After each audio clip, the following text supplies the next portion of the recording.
dos, tres. Probando. Probando. And I do believe that we are live. Buenas noches, gente. This is, as always, Isidro Montalvo Espinosa, broadcast coordinator for Liga Nacional Puertorriqueña en Vivo. With me, as always, is my co-host, the redoubtable Luisa. How are you doing?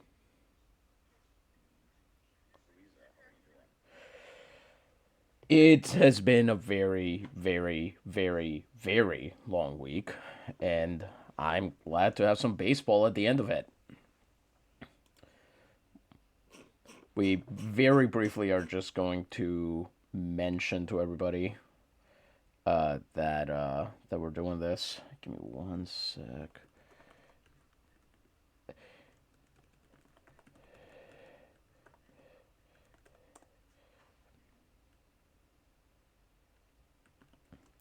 Yes.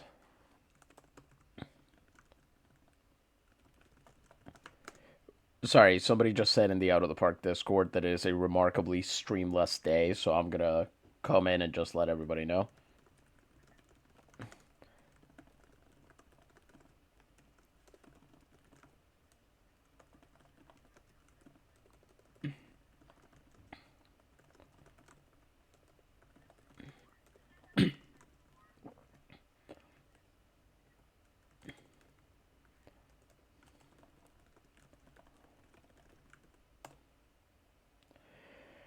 I This is good to know that one of us is confident about this matchup. I am not.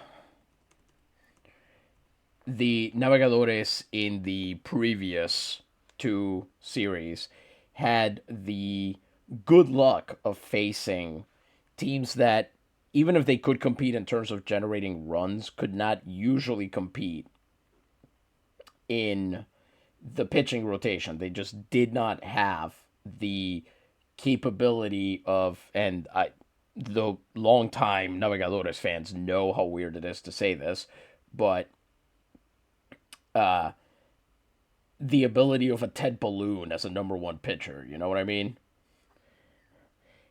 But then we get to this point where they're in the third round and they are facing the Cuervos de Patillas, who have an incredibly loaded rotation. They've got, as you can see here, one of the few catchers considered better than our own Spike Stonehand. And more than anything, are just they're a less complete team in sort of the numbers, but I think this is a team that can and will go toe to toe with the Naves the whole way through. I would not be shocked if the Naves go home at the end of the series. I would not be shocked if they finish the series in 7 games. I would not be shocked if they sweep them. It could be literally anything. It is, and that's ultimately what we want, right? Like, we're just hoping for good baseball here, um, which is reassuring because we should get it out of this series. This isn't one of those cases where you're seeing the two teams, you look at the matchups, and you think, this is either going to be a team dominating or this will be a team losing the game in favor of their opponent. Something. Yes, indeed. I am suddenly realizing I am not hearing a whole lot of this game. Yeah, right. I can't. Let me see now. There we go. Okay. Gonna lower the volume here. You know what's striking me right away? There's an awful lot of purple out in that crowd for being at La Timonera. Yes, that is exactly correct. The Cuervos. Well, so there are two factors there. One, the Cuervos have one of the bigger fan bases. They are incredibly successful in recent years, especially for a team that, I mean, everybody kind of has to home grow their stars here, but they have put together a succession of years where they have been finding better and better players. So they've got, aside from Elias Luevano, the aforementioned catcher, they've also got Adelmo Vasquez, who is almost certainly going to win the fielding award for shortstop in Betances. Ah, okay. Even former Navegador Kwame Mafole is here, Ooh, I was gonna say I recognize that name. playing for his fourth team in the league. Wow. He has played, and this is the most interesting bit, with the sole exception of the Cafeteros, all of the teams have been on the very east of the island, which is the second thing I was going to mention. Cuervos fans don't have much of a ride to get here. Patillas is southeast, Okay. Naguabo is east, so it's a couple of towns over. Certainly, it would be a longer drive or trip back in the day, but still something where you could see it being a day trip, Okay, that does make especially sense. especially on the national rail network at the time. So yes, this is a great team. You can see why the fans would be excited to come up here and watch this game against the Navegadores. And they've got every reason to expect this to be a game for the ages with Ted Balloon pitching Okay. and guys who Santiago Tinajero here, Aquiles Cabaldon, Seferino Perez. These are names that every player in Betances would know. So, before we get started, we introduce everybody and throw out our first pitch. We, of course, need a word. We have so many sponsors, ultimately, so many businesses that come together to help us create this Liga Nacional Puertorriqueña and keep it strong. But, well, Keep it in vivo. keep it, yeah, keep it viva. Very true. But one rises above all others. And folks, that is Dr. Gonzalez and his wonderful wood tar liquors. 50,000 patients have been cured over 10 years by it. Chronic colds, rogue coughs, abundant chest discharges, asthma, bronchitis, and other respiratory ailments, all cured. It helps with both consumption and bladder catarrh, which is inflammation. It purifies overhumored blood, and it whets the appetite for fattening. Important. Not to be confused with other Dr. Gonzalez wood tar liquors, except no substitutes. And it is sold in all good pharmacies, especially San Juan's own Farmacia Guillermetti at the corner of Calle de San Francisco and Calle de la Cruz. Thank you very much, Louisa. Today, pardon me, still getting a little bit. For those of you who are unaware, my day job is teaching for a living, and I am all but certain that a few of my students are trying to give me a super cough. Ooh. Yep. Respiratory infections, one of, the more contagious things that we've ever had in human history, and yet we refuse to learn how to deal with them. So, here goes nothing. The starting lineup for the visiting Cuervos de Patillas. Batting leadoff and playing first base, number 45, Santiago Tinajero. Batting second and playing center field, number 37, Diego Murillo. Batting third and catching, number 14, Elias Luevano. Batting fourth and playing left field, number 57, Luis Flores. Batting fifth, the designated hitter, number 48, Aquiles Cabaldon. That is some seriously unfortunate facial hair. Batting sixth and playing second base, number 9, Simon Hernandez. And that is facial hair that is trying too hard. Batting seventh and playing right field, number 1, Seferino Perez. Batting eighth and playing third base, number 91, Kwame Mafole. Incredible number there for a third baseman. And batting ninth and playing shortstop, number 22, Adelmo Vasquez. And now, of course, we have the starting lineup for your Navegadores de Naguabo. Batting leadoff and playing first base, number 16, Rob Feaster. The Grackle! Excuse me. Batting second and playing second base, number 4, Etaoin Sherdlu. The font of wisdom. Batting third in left field, number 37, Vidal Santiago. The barber. I see he's smiling now. He should be. He's batting 318 in the playoffs. Nice. Batting fourth and playing right field, number 56, Frank del Castillo. Diablo Rojo. Batting fifth and playing shortstop, number 6, Benigno Valdez. Benji. Batting sixth and playing third base, number 12, Wally Balk. The human ripcord. Batting seventh and playing center field, number 27, Graham Underwood. Ham. Batting eighth, the designated hitter, number 18, Declan Milne, who just got bumped down a spot in the lineup, which has got to be embarrassing during the postseason. He's the man who wields the 100-acre wood. That's the name of his bat. That's what right. we got so far. And batting ninth and catching, number 0, Spike Stonehand. Who needs no nickname? And pitching for the Navegadores tonight, number 2, Ted Looney Balloony Balloon. He's had 2 wins in the postseason, 15 and a third innings, 7 hits, 1 earned run, 8 walks to 17 strikeouts, an ERA of 0.59. You know him, you love him. Fastball, curveball, forkball, and changeup, a 4-pitch arsenal that has made it one of the best pitchers in the game over the past couple seasons. This year he went 31-5 with a 1.96 ERA, and actually relative to fellow pitchers, he actually did better than he ever has in terms of his decisions, striking out 3. And I'm really, if I'm honest with you, not sure how, because he did strike out almost as many hitters as he did last year, but he walked 5 more, hit the exact same number, and had 5 more wild pitches. And allowed 1 more home run.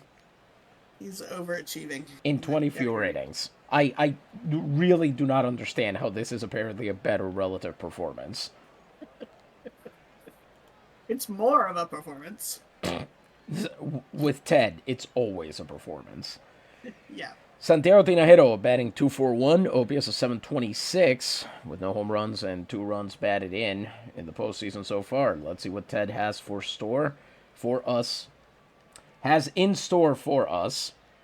The wind is blowing right to left today, apparently, which means balls are going to do whatever they want, and we are going to have no idea. Oh, they didn't let me see the grotto. There it is. Yeah, for a second, okay. He went 3 for 13 against Nahuel Tinajero, and here he watches a fastball down and in, and it's ball 1. We are officially on board for game 1. Tinajero smacks that one foul right there at the end. A curveball, 1-1. Ted got lucky he offered contact, as he then gets a called strike on that changeup, which is humming down there. Ted has been pretty good in the postseason so far. This is when he's really going to need to get better, and he sure does, as he throws a fastball by him and opens his game with his first strikeout. 4 pitches in, Ted has a K. That is lucky. That's got to be the quickest first at bat he's had so far in the postseason. Yeah. Yeah, I would believe it. With 1 out and the bases empty, Diego Murillo comes up next. He is batting just 3 for 27 over the course of the postseason. OPS of 3.52, no home runs, and also 2 runs batted in. This is very atypical for him, so he's a dangerous bat here, because a guy on a slump like this is going to make mechanical changes. He'll re-strategize and could be very, very problematic for a pitcher that doesn't come in prepared. That fastball is in there, strike 1. And Balloon follows it up with another fastball for strike 2. Good location on both, down and then inside. Let's see if he'll finish him off here. And he does! A swinging strikeout there. And Ted Balloon on a high forkball gets him to offer battle and strikes him out. Back-to-back Ks here for Ted Balloon in the top of the first inning. This is almost too good. What's going on? What's going on is he knows he has to face Elias Luevano next. And Elias Luevano is hitting .433. And I know the batting average does not work on math rules. It's not something that you really add. But I'm going to say this. His batting average is higher than both of the previous two guys combined.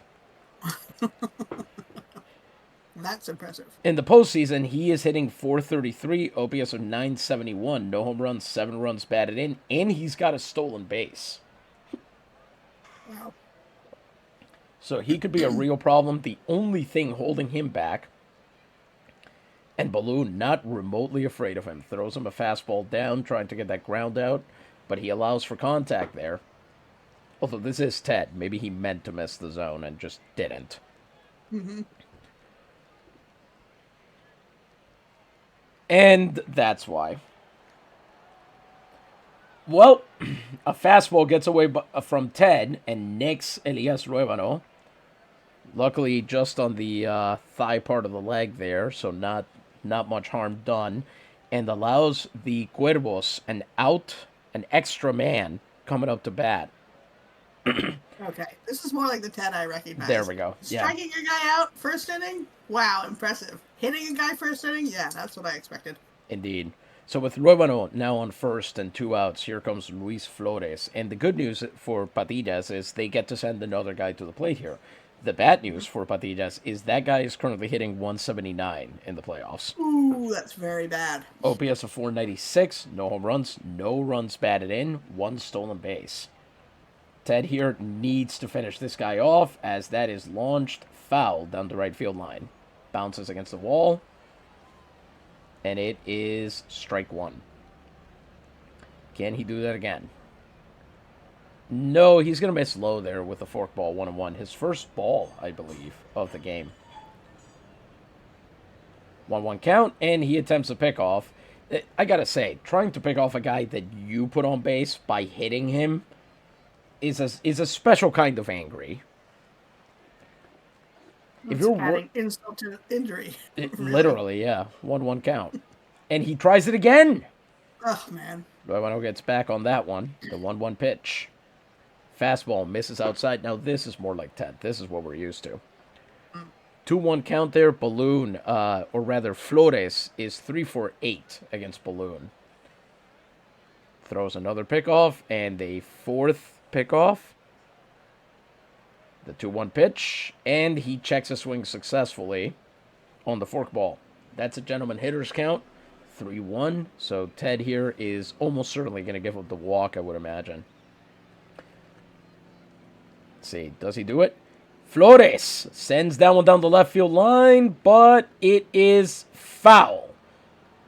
Man. Ted got lucky on that one. That would have been trouble for Vidal Santiago and would have almost certainly scored the run.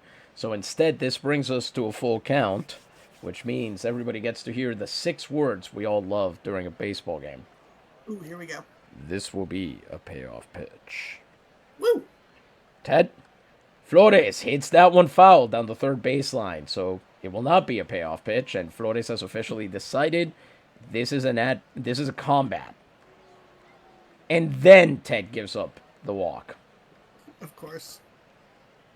An inning that started with 7 pitches to strike out the first 2 now has 2 men on base and 2 outs for Aquiles Cabaldon, a genuinely dangerous hitter.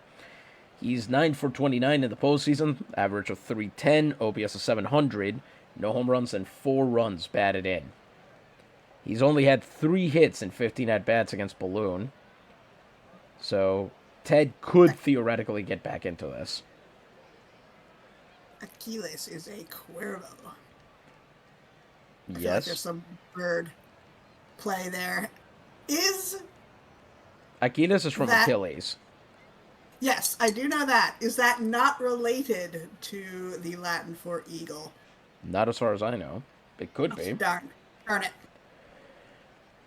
Forkball. Swung over on 1. Fastball is in there for a strike. So if there's one person who's not afraid of him here, it's Ted himself, who pumps the first 2 pitches past him for strikes. Oh, that is cold! Curveball outside of the zone. That's Ted Balloon's 20th strikeout of the postseason, and he retires the side, stranding 2 base runners. Turns out Ted Balloon is Achilles' heel. Yes, you did it. So the Cuervos get nothing after all that. Oh, beautiful. He hung it over the middle, too. How So good. Gabaldon missed that, we'll never know. Hmm. And in the bottom of the first, it'll be the top of the Navegadores lineup against Pablo Garcia, who is a genuinely amazing pitcher. I mean, if you displace Armando Rodriguez as the number one in your rotation, well, you get to have facial hair like that. I was gonna say, it looks like from his older picture to his current game picture, he's really grown in that mustache. It's a playoff mustache. That's what they used to do back in the day. It was the style Hmm. at the time. Yeah, you can't shave it until afterwards. That's right. During the postseason, he's had a bit of a disappointing time. 29 innings, 1 win, 2 losses, 20 strikeouts, 9 walks, ERA of 3.10. Garcia has a fastball, sinker, and cutter, so that's basically a 3 fastball setup. Those are very similar pitches, which might explain why he's been having trouble. He will first face Rob Feaster, who is hitting 320 with an OPS of 854, has 4 runs batted in and 6 stolen bases, which is tied for the team lead. Let's see here. On the season, Pablo Garcia was 29 and 13, 1.97 ERA, allowed 8 home runs. Rob Feaster, of course, led the league in stolen bases this year with 129. Well, led Betances. Ostos was quite a bit higher. That's a big cheer for a foul pitch. Sinker sent away, and it's 0-1. Next up, Feaster knocks that one up the middle, and it's going to land bisecting the middle of the infield, and it'll drop in for a base hit between Hernandez and Vasquez.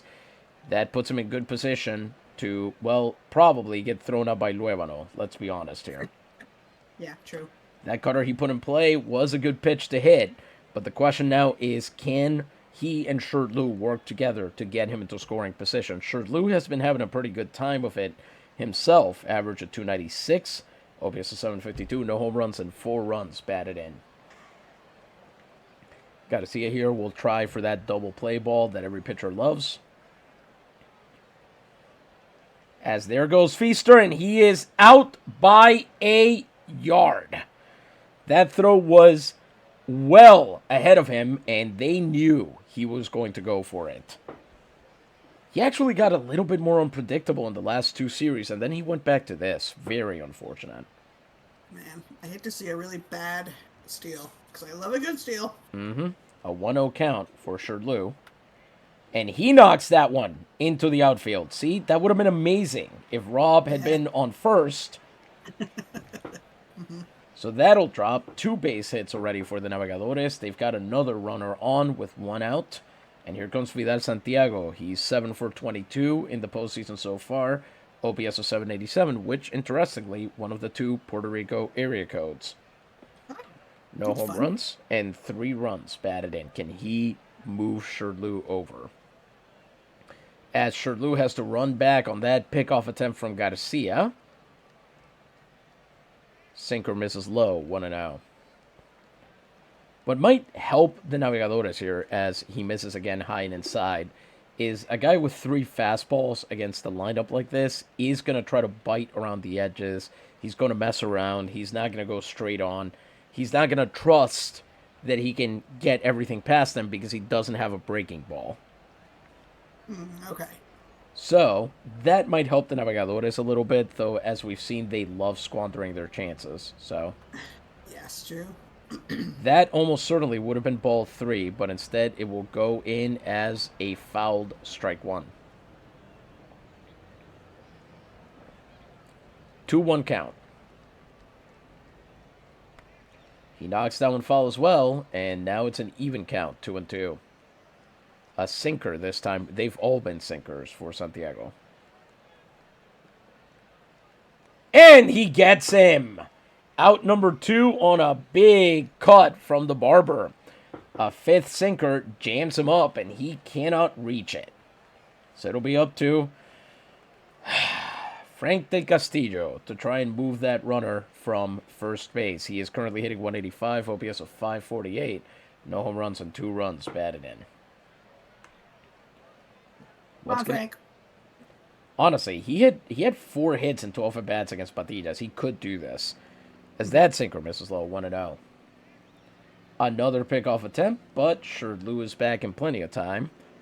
1-0 here. As Garcia misses low again with the cutter that time. It's 2-0.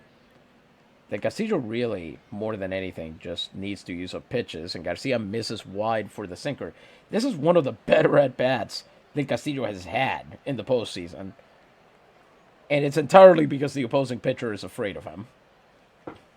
That's great. See, he goes for the gentleman's strike there. And the Castillo, of course, does not swing. 3-1 count. Interesting that he went for the sinker. He has a straight fastball, and that's usually what they default to for the gentleman's strike. It's kind of the signal. Like, I'm just going to throw you a fastball. Don't swing at this. Yes. 3-1 count. That is bounded out to third base. Mafole has it and gets a little revenge on his old teammate, throwing across the hallway to get the Castillo out. So the side is retired. After 2 hits, no runs, and a runner stranded. My guess is the Navegadores are going to be kicking themselves by the end of this game. How about that one? Oh, okay. Something in the first inning. Interesting.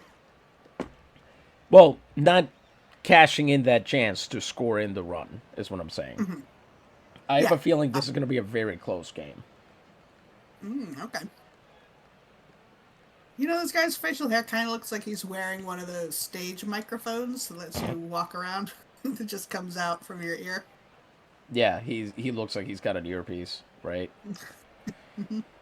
Simon Hernandez will be up to bat. He is currently 4 for 25 in the postseason. OPS of 360, no home runs, no runs batted in, and he faces Ted Balloon, who could have made it out of that first inning in a dozen pitches. But instead, as he likes to do, decided to do a silly one. And instead, he's at 19 pitches over an inning with a walk and 3 strikeouts. Let's see what he's got for Hernandez here. Simon Hernandez hit 2-2-1, and of course, that means Ted is afraid of him, so he throws him a fastball. Okay, that could have been a strike. He could have gotten that call. Hernandez does him a favor there and evens the count by sending that forkball foul, 1-1. At the end of this inning, we will, not this half inning, this inning, at the end of the second, we will have a check on the other games around the league. As that curveball catches the outside corner, 1-2. Oh boy, he got a very generous call on that curveball. I don't know what the umpire was looking at, if he took a step to his left or what, but that should not have happened. So it'll be a 1-2 count. Let's see if Ted can finish him off with the 2 strikes. Well, it goes to Valdez. He's got it, scoops it, throws it. And that's that wonderful defensive play we've all seen from the Naves all season long. Valdez with that perfect throw into first base, and it's out number 1. First out, by the way, that Ted Balloon has not gotten via strikeout.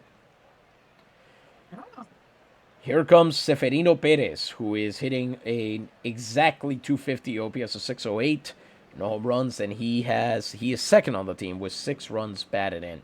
Seferino Perez, one of those guys that just gets the job done as he lines that one into left field.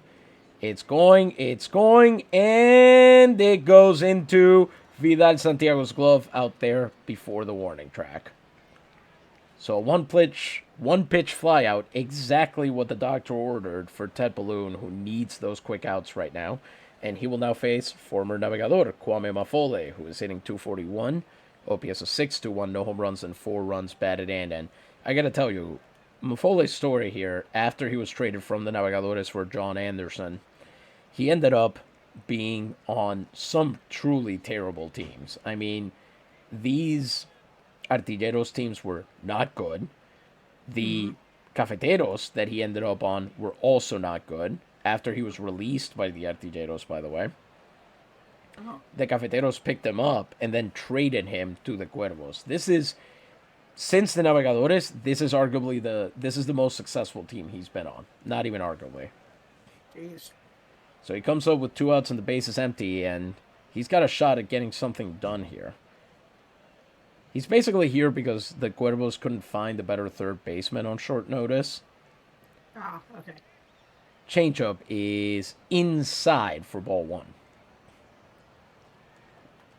He hits that one, and it'll be Wally Balk who's got it. Throws overhand across the hallway, and that's out number 3. Ted, another clean inning in the second, and the Navegadores get another chance to try and put something across against Pablo Garcia. Garcia is at 14 pitches over an inning, 2 hits, 1 strikeout, and he will face Benji Valdez to lead off the inning. And Benji has been doing his job in the postseason. Just an average of 286, but an on-base percentage of 400. And he's put up enough extra base hits that his OPS is 829. Pretty impressive. No home Wow. runs and 2 runs batted in. So let's see if that's good for something against Benji. Oh, look at those extremely metal numbers on the back there. Those are very good. As Garcia throws that fastball low, and it's a strike, 0-1. He gets the call Ted wanted in the last half inning. Valdez then swings right through that fastball, 0-2. Looking a little bit overmatched there by that fastball down the middle. Can he recover and keep himself in this at-bat? As you join us, viewers, 3-pitch strikeout. Pablo Garcia of the Cuervos de Patillas has just struck out. 2-time Ilustrísimo Benji Valdez here in the bottom of the second inning with 1 out and the bases empty. Australian third baseman Wally Balk is going to come up, and he's been doing better than during the regular season. His average is sitting at 364, OPS of 804. No dingers yet, which is very unfortunate because we saw 17 of those Wally Wallops during the season, which led the ball club, and a single run batted in. We'd take anything. We'd even take a balk walk here if we could get it. We sure would. Garcia misses low with that sinker, 1-0. Yeah, this umpire has something against to his left is the issue. That's the low call he has issues with, where sometimes it's a strike, sometimes it's a ball. That sinker is fouled off, evens the count, 1-1.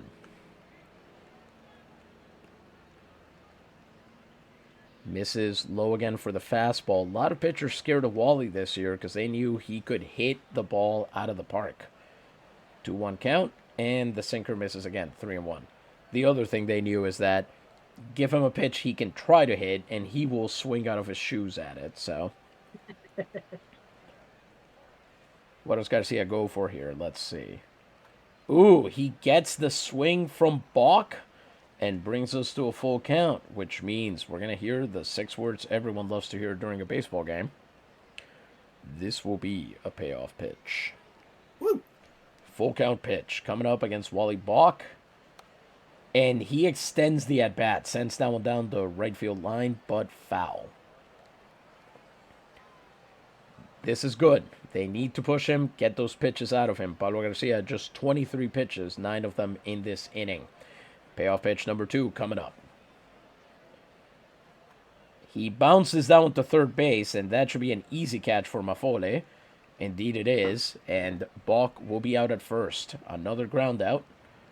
And it's 2 outs with the bases remaining empty for Graham Underwood. Graham cooled off a little bit towards the end of the last series, but he still had some excellent moments, including a heroic double, I believe, in Game 3 of the Serie Eliminatoria. He is still hitting 286 in the postseason, OPS of 824, which is actually just behind Benji right now. Nice. With no home runs and 5 runs batted in, which is currently the team lead. He also has a 4-for-4 stolen base record right now. Oh, I love that. If he can at least extend this inning, get himself on base even, and that would be ideal with 2 outs and no one on. Mm-hmm. Inside with that cutter for Pablo Garcia, 1-0. He's got slightly less control against lefties. They've got to take advantage of that. That fastball misses low and inside, 2-0. I'm surprised that first one wasn't called a strike. And he misses with a sinker. A quick 3-0 there. Yeah, you're right. That was pretty edgy. I mean, both of the first two, really. Yeah, true. Maybe the umpire's just tightening the strike zone on him. Yeah. Really, really trying to tell him something about that mustache. You better straighten up, he's saying under his breath. Exactly. I'll show you a close shave. Let's see, is Garcia going to launch the gentleman's strike here? He does. And this is pretty dangerous. Let's see what Ham does from here on out, because this is where the at-bat truly begins. The battle of wills between pitcher and batter ends in a pop-up. Ugh. Ugh. Well, at least he got 4-5 pitches out of him first. It looked like he rounded first and was headed for second when they caught that. Was he really trying? With to 2 run on outs, that? yeah, with 2 outs, you're usually taught Huh. to just run as far as you can, because you never know. They might drop it. That's true. That's very true. Okay.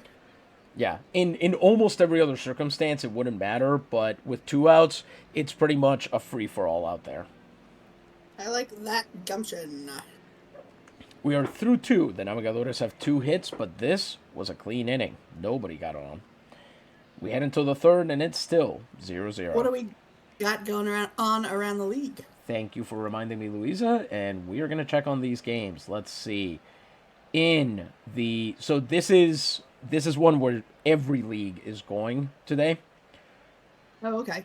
The other Betances game is the Murciélagos versus the Combatientes. They are also, well, they're in the bottom of the third, not the top of the third, and neither team has scored. Wow. Alberto Lozano is through 2 innings, having struck out 1. In the bottom of the second, Toa Baja, the Jinetes, which currently lead the series against the Corsarios de Quebradillas, are currently leading Quebradillas 2-1. Tibulo Torres for Quebradillas has pitched 4 outs, has 2 earned runs, 2 walks, and a strikeout. Just gave up that go-ahead run and is still not out of trouble. He is facing Tomas Rodriguez. There are 2 on with just 1 out, so things could get worse here. And lastly, the Señores de Ponce and Tumbabrazos de Carolina. They are in the top of the third, and the score is currently 0-0. Backup catcher Howell Harrison for the Tumba. Is he a Canadian? That's my guess. He might be English, actually. Fair enough. The Tumbabrazos have a very funny, in terms of baseball names, catching room. Their guys are named Howell Harrison and Chandler King. That's great. And let's see We here. have Chandler Bing at home. Chandler King is American, but you were correct. Howell Harrison is from Kingston, Ontario. Nice. Chandler King is from Indio, California. Okay. Anyway, Tomas Sanchez is through 6 innings, and he has not allowed a run, of course. He has a walk and 2 strikeouts, and we'll see what he's going to do with the Canadian on base. We're going to X out of that for now because we have had issues in the past with other games going on at the same time. Something seems to upset the computer. We don't know what it is. So, top of the third, Ted Balloon, 26 pitches over 2 innings, a much more reasonable pace, 1 walk and 3 strikeouts, and he now faces Adelmo Vasquez, the shortstop. Great defensive shortstop. Currently has 4 hits and 27 at-bats, which is bad. 1 run batted in. Oh, are we starting with a rain delay? Are we? That is exactly what we're doing. 17-minute rain delay here in the top of the third. Very common event in this era of baseball in the East. Pardon me, I say this era. I should say this part of the postseason. I was wondering what you meant. What time of year are we looking at here? This is November 5th. Ah, the rains of November. Yes. Is that I know something you want me you're to say supposed to remember? I was thinking about generally, it's a rainy time, November rain and all, but the gales of November would trigger your... Did Guns N' Roses pay you for that one? What about the gales of November, though? You like that? I do, but we're in the wrong league for that one. That's a League of Great Lakes song. That's true. It's very strange that all 5 of the teams in that league agreed that The Wreck of the Edmund Fitzgerald should be their 7th inning stretch song. And that they should play the entirety of it every time. Oh boy, do you think every park has its own huge brass nautical bell that they can ring? I hope so. Yeah, that would be great. Otherwise, what are we even doing here? Mm-hmm. That fastball is in there for a strike, 0-1. My prediction is that this at bat is going to be end less predictably than you'd think. It should end in a strikeout. It is not going to do that. Okay, let's see. Misses low with the fastball, 1-1. Here we go. Swung on and hit into left field, and what did I tell you? That bounces, and the thing that breaks up the no-hitter is the worst hitter on the Cuervos. The one-time Ted perhaps should have been afraid, and he wasn't. Dang. So as the batting lineup turns over, Adelmo Vasquez is on base with no outs for Santiago Tinajero, who is 0-1. I would be shocked if he doesn't put a sac bunt down. Mm-hmm. It's a very good bunter. As Ted sends one over, a pickoff attempt, and he is safe. Another pickoff attempt, still safe. Tinajero goes for the bunt. It goes right back to Ted. Does he go? No! He goes for the trailing runner and gets him out. So Adelmo Vasquez successfully moved over to second. Into scoring position and dangerous with Diego Murillo coming up to bat. Any second now, that guy's going to warm back up. So now you do have to worry. Can the Navegadores get out of this one? Murillo watches that one. Of course, Tinajero and Murillo both struck out back in the first. And here that fastball is low, 1-0. Ted gets a big swing from Murillo at that fastball inside, but he misses. 1-1. In fact, we got a bit of a buffet inning going. 1 ball, 1 strike, 1 runner, and 1 out. Mm-hmm. That is called a strike, even though it wasn't. Oh boy. A 1-2 count. Can Ted finish Murillo off here despite his superior batting eye? And the answer is no. He misses low and inside. 4 fastballs in a row against Diego Murillo. Will he go to the forkball, the changeup, the curveball at any point here? No! All fastballs, and he gets him. His 4th strikeout of the game. And now with a runner on base, on second, and 2 outs, he faces Elias Luevano, who drew a walk last time and has an OPS of 986 in the postseason. Can he keep Luevano under wraps this time? Ooh, Luevano detonates on that one, but sends it down to the ground, and it's fouled down the first baseline. Strike 1. A fastball again. During the season, Luevano hit .350 with runners in scoring position. He hits that one into right field. It's over Rob Feaster's head. Frank de Castillo has it, scoops it. Is he going to throw home? He does, and it's not nearly in time. Vasquez will score, and the Cuervos take the lead on the Elias Luevano RBI single. This is exactly the situation they wanted to avoid, and Ted tried to make a really good pitch out of it. He sent that one down and away. Luevano just went and got it. Sometimes you just got to tip your cap, move on to the next guy. Cliche, cliche, cliche. And this is what Ted Balloon has to do in this situation. He's got to buckle down and face Luis Flores, who, pardon me, Luevano didn't draw a walk. He got hit. It was Flores that drew the walk. So with 1 on and 2 outs, he sends a changeup past Flores, 0-1. Looked like he swung really late. I don't know. Yeah, this time he tried to catch up to it. It was a fastball, but it's swinging late on a changeup is weird. You usually get out ahead of a changeup thinking it's a fastball. Mm-hmm. Swinging late on a changeup is just kind of like, might as well try. You gotta show your work. Mm-hmm. It's an 0-2 count. And he misses just barely with that fastball inside, 1-2. Well, not just barely, but barely by this umpire standards. That is rocketed into right, but this time Frank de Castillo is ready for it, and he's got it. So Ted avoids the crooked number, gives up just the 1 run, but that's a run the Navegadores don't have. So as they head into the bottom of the third, They've got to thank their lucky stars that that runner got stranded and figure out a way to get a run across against Pablo Garcia. Garcia is through 2 innings on 29 pitches, 2 hits, 2 strikeouts. Man loves the number 2. And he will face Declan Milne, who is currently hitting 4 for 15 in the postseason, average of 267, OPS of 667, no home runs, and 2 runs batted in. They really just need the one lucky extra base hit that unlocks them. A double, a triple, something. Yeah. But what could it be? Well, it isn't that. That's a first pitch out to Mafole, who's been scooping them up from his former teammates, although he and Milne did not coexist. And it's a first pitch hard ground out to him on the cutter. Here comes Spike Stonehand, who is 2 for 17 in the postseason. He's had a tough time of it, but he's thrown a couple walks here and there to keep his on-base percentage above the Mendoza line. Can he extend this AB at all? Can he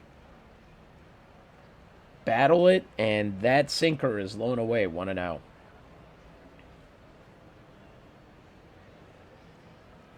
He misses again with a sinker, and Stonehand ahead of him. He's ahead 2-0 here in the bottom of the third with 1 out and the bases empty. Spike putting up a fight. Ooh. Hits that one off the tip of the bat. And it's a cutter fouled off, 2-1. Stonehand, who actually had a pretty decent year here, and gets a strike 2 called on the sinker, down and away. He's probably going to finish him on this next pitch, but we should say that Stonehand all year has been trying to put together some pretty good plate appearances. Always show up and fight against the opposing pitcher, try to get every pitch he can out of him. It hasn't always worked out, but he's been a much more exciting hitter to watch. It's pretty sad that that's gone away during the postseason. Yeah. And here we go. Stonehand sends that one down the right field line, and it's foul, so we'll continue the at-bat, actually. Well done. A 6-pitch at-bat this will be. As he doesn't swing and works a full count from Pablo Garcia. So once again, 6 words everybody loves to hear during a ball game. This will be a payoff pitch. Woo! What will Stonehand do here? He knocks that one. Hey, for the first time, it's a ground out to first base. Tinajeros got it, crouches down to grab it, and it's out number 2. Quick little play there on the cutter, down and away, and it'll be Rob Feaster to try and do anything here. He had a base hit back in the first inning before he got himself thrown out stealing at second. And also, I said earlier that Kwame Mafole is basically here because they couldn't find a better third baseman. He's a very good defensive third baseman, which I don't think he was when he was with the Naves. He must have gotten better about it. Oh, after all his experience, it's nice he's found his niche. Wonderful. Good for him. First Ghanaian player in the Liga Nacional Puertorriqueña, by the way. Can Rob Feaster extend this inning? Not looking like it so far, as that is hanging, and dropping directly into Luis Flores' glove. So, the Navegadores fail to respond in the home third. We are through 3. The Cuervos are ahead 1-0. Before we continue with the rest of this game, we are going to have a word from another of our wonderful sponsors. And if you're new, if you've never been here for one of our streams, I want to let you know these Navegadores, or pardon me, these commercials that you're about to hear, these are real commercials drawn from the, Boletín Mercantil de Puerto Rico, a real newspaper that was published in the 19th and early 20th centuries in San Juan, Puerto Rico. You may be surprised to learn what some of these goods are. Luisa, the booth is yours. Thank you. I had one in mind that I wanted to read. Now I cannot find it. This is very strange, but we soldier on. Folks, I want to tell you about the Electric Light Society. Sociedad Anónima. This is a 24-hour service. Current continues at low tension. There is no danger. Installation services are available and all kinds of engines. Specialty in generators for electric lighting for town centers and haciendas. Constant existence of electrical fuel at prices equal to New York. Care, speed, punctuality. Plus, materials are some of the best made. Call by phone and you will immediately have our employees to satisfy your needs. The office is San Justo, number 9, P.O. Box 475. Jaime Cifre, Administrator. It's fascinating. I, of course, lived through the age of no computers at home, all the way through where we are now. Go But on. to live before electricity, through electricity in your home, that is a difference I cannot imagine. There are two notes I want to mention in relation to this specific commercial. One is that I think I need to take another crack at this translation because it's not very good, which is my fault. I am the one that translates these. But I also wanted to mention that for those of you who may not be aware, the idea that you would get fuel at prices comparable to New York, presumably New York City, which already was, it has basically always been the destination par excellence for Puerto Ricans migrating from the island. That is not only an attractive offer then, it would be an incredibly attractive offer now. Power and fuel are very expensive in Puerto Rico as compared to in a lot of the United States, despite being an island for various legal, economic, political reasons, what have you.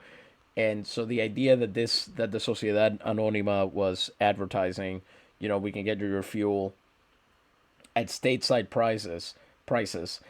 This is a pre-Jones Act thing. Is basically what that's telling you. This is before the United States really tightened down its merchant marine laws.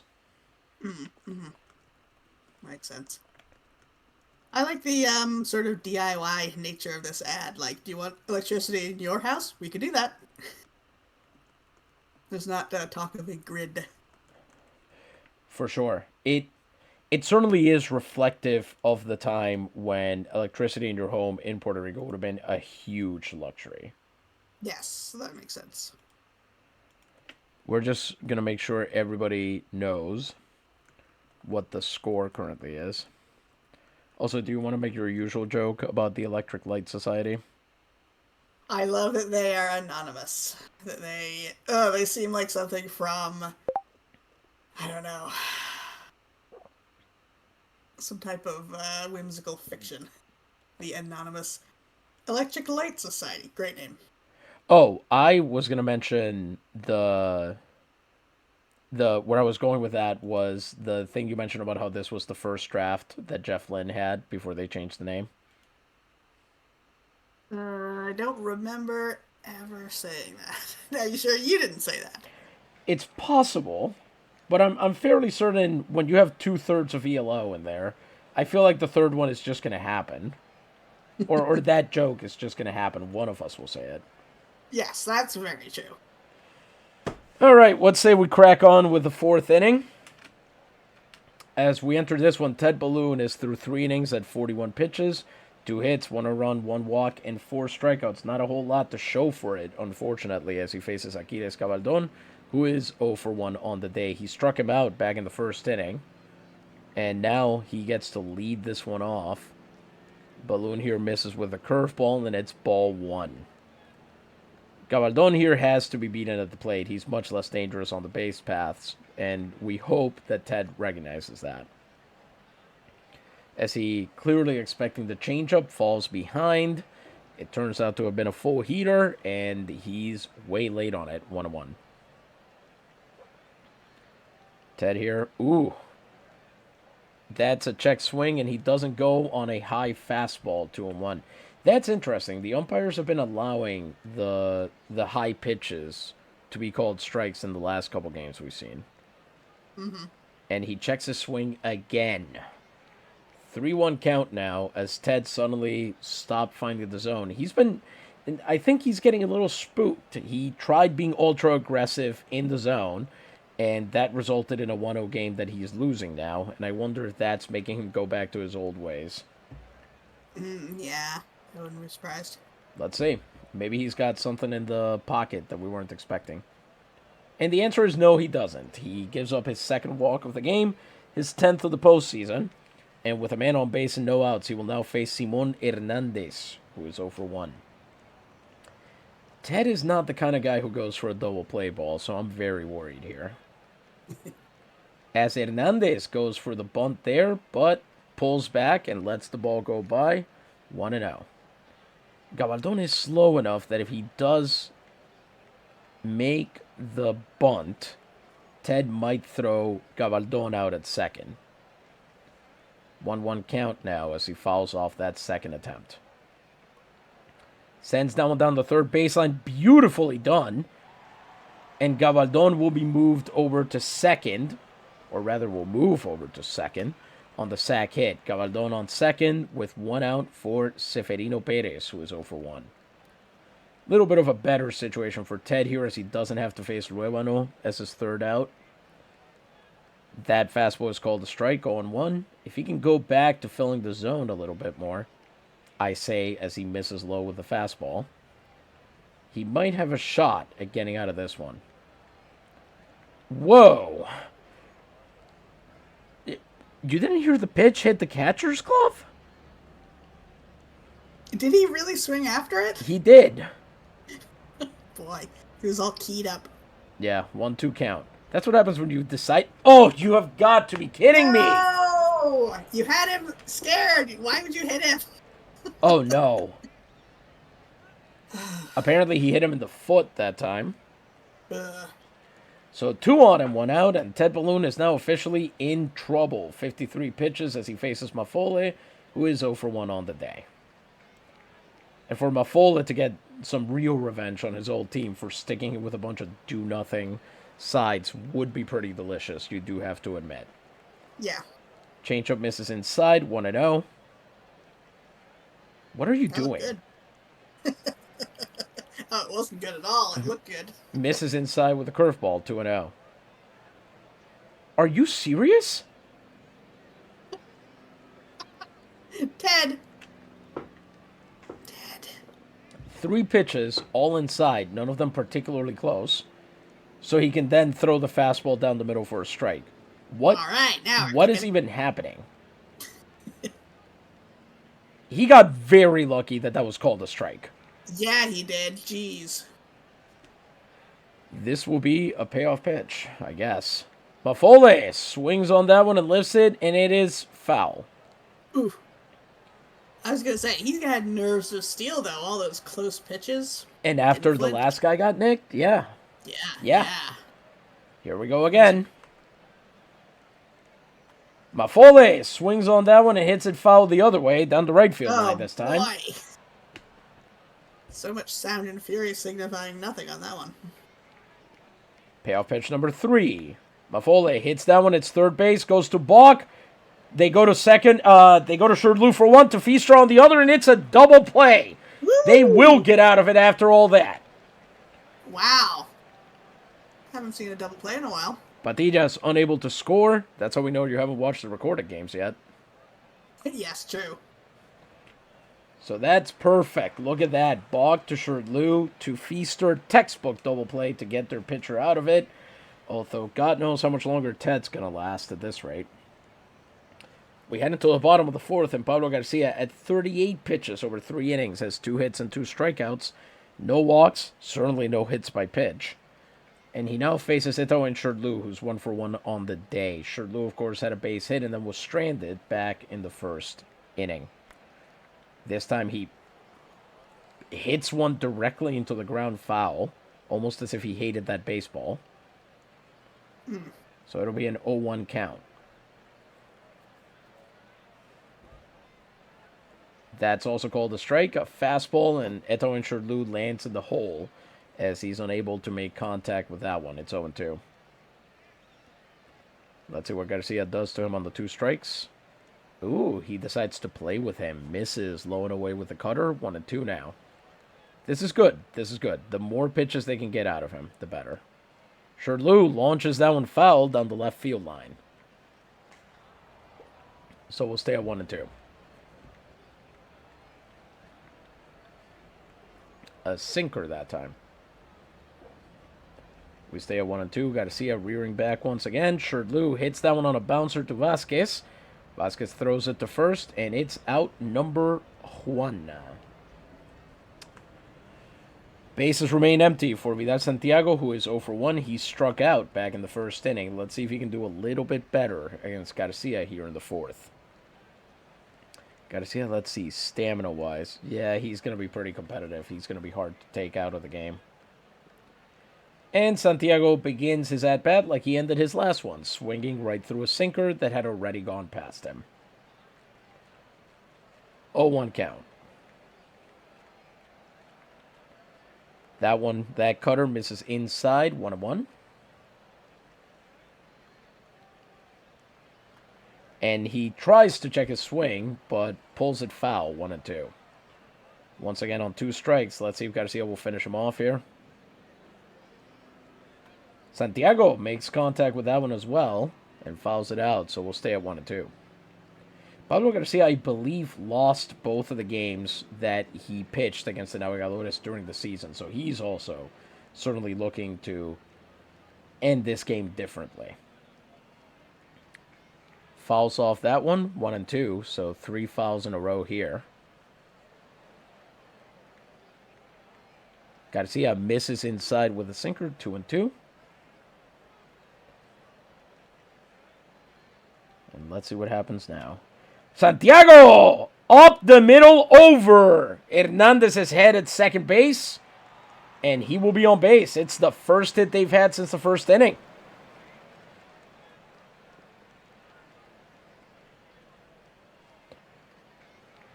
The Barber puts one into the outfield. And it'll be a single. Here comes Frank de Castillo, who's 0 for 1 and is risking a move further down in the lineup if he can't get something going here. Man on first and 1 out. All right. Okay. That's the one you call the butt rock, right? Yep. That's what the Cuervos mascot, who is a cool crow who wears sunglasses, would listen to. That's true. That's very true. That one, that crow has a lot to say about the early era of like Metallica. Yes. A lot to say. Very loud to you when he's cornered you at a party. Exactly. There was a conversation that broke out at lunch today about, I guess, one radio show, their theme today was misheard lyrics.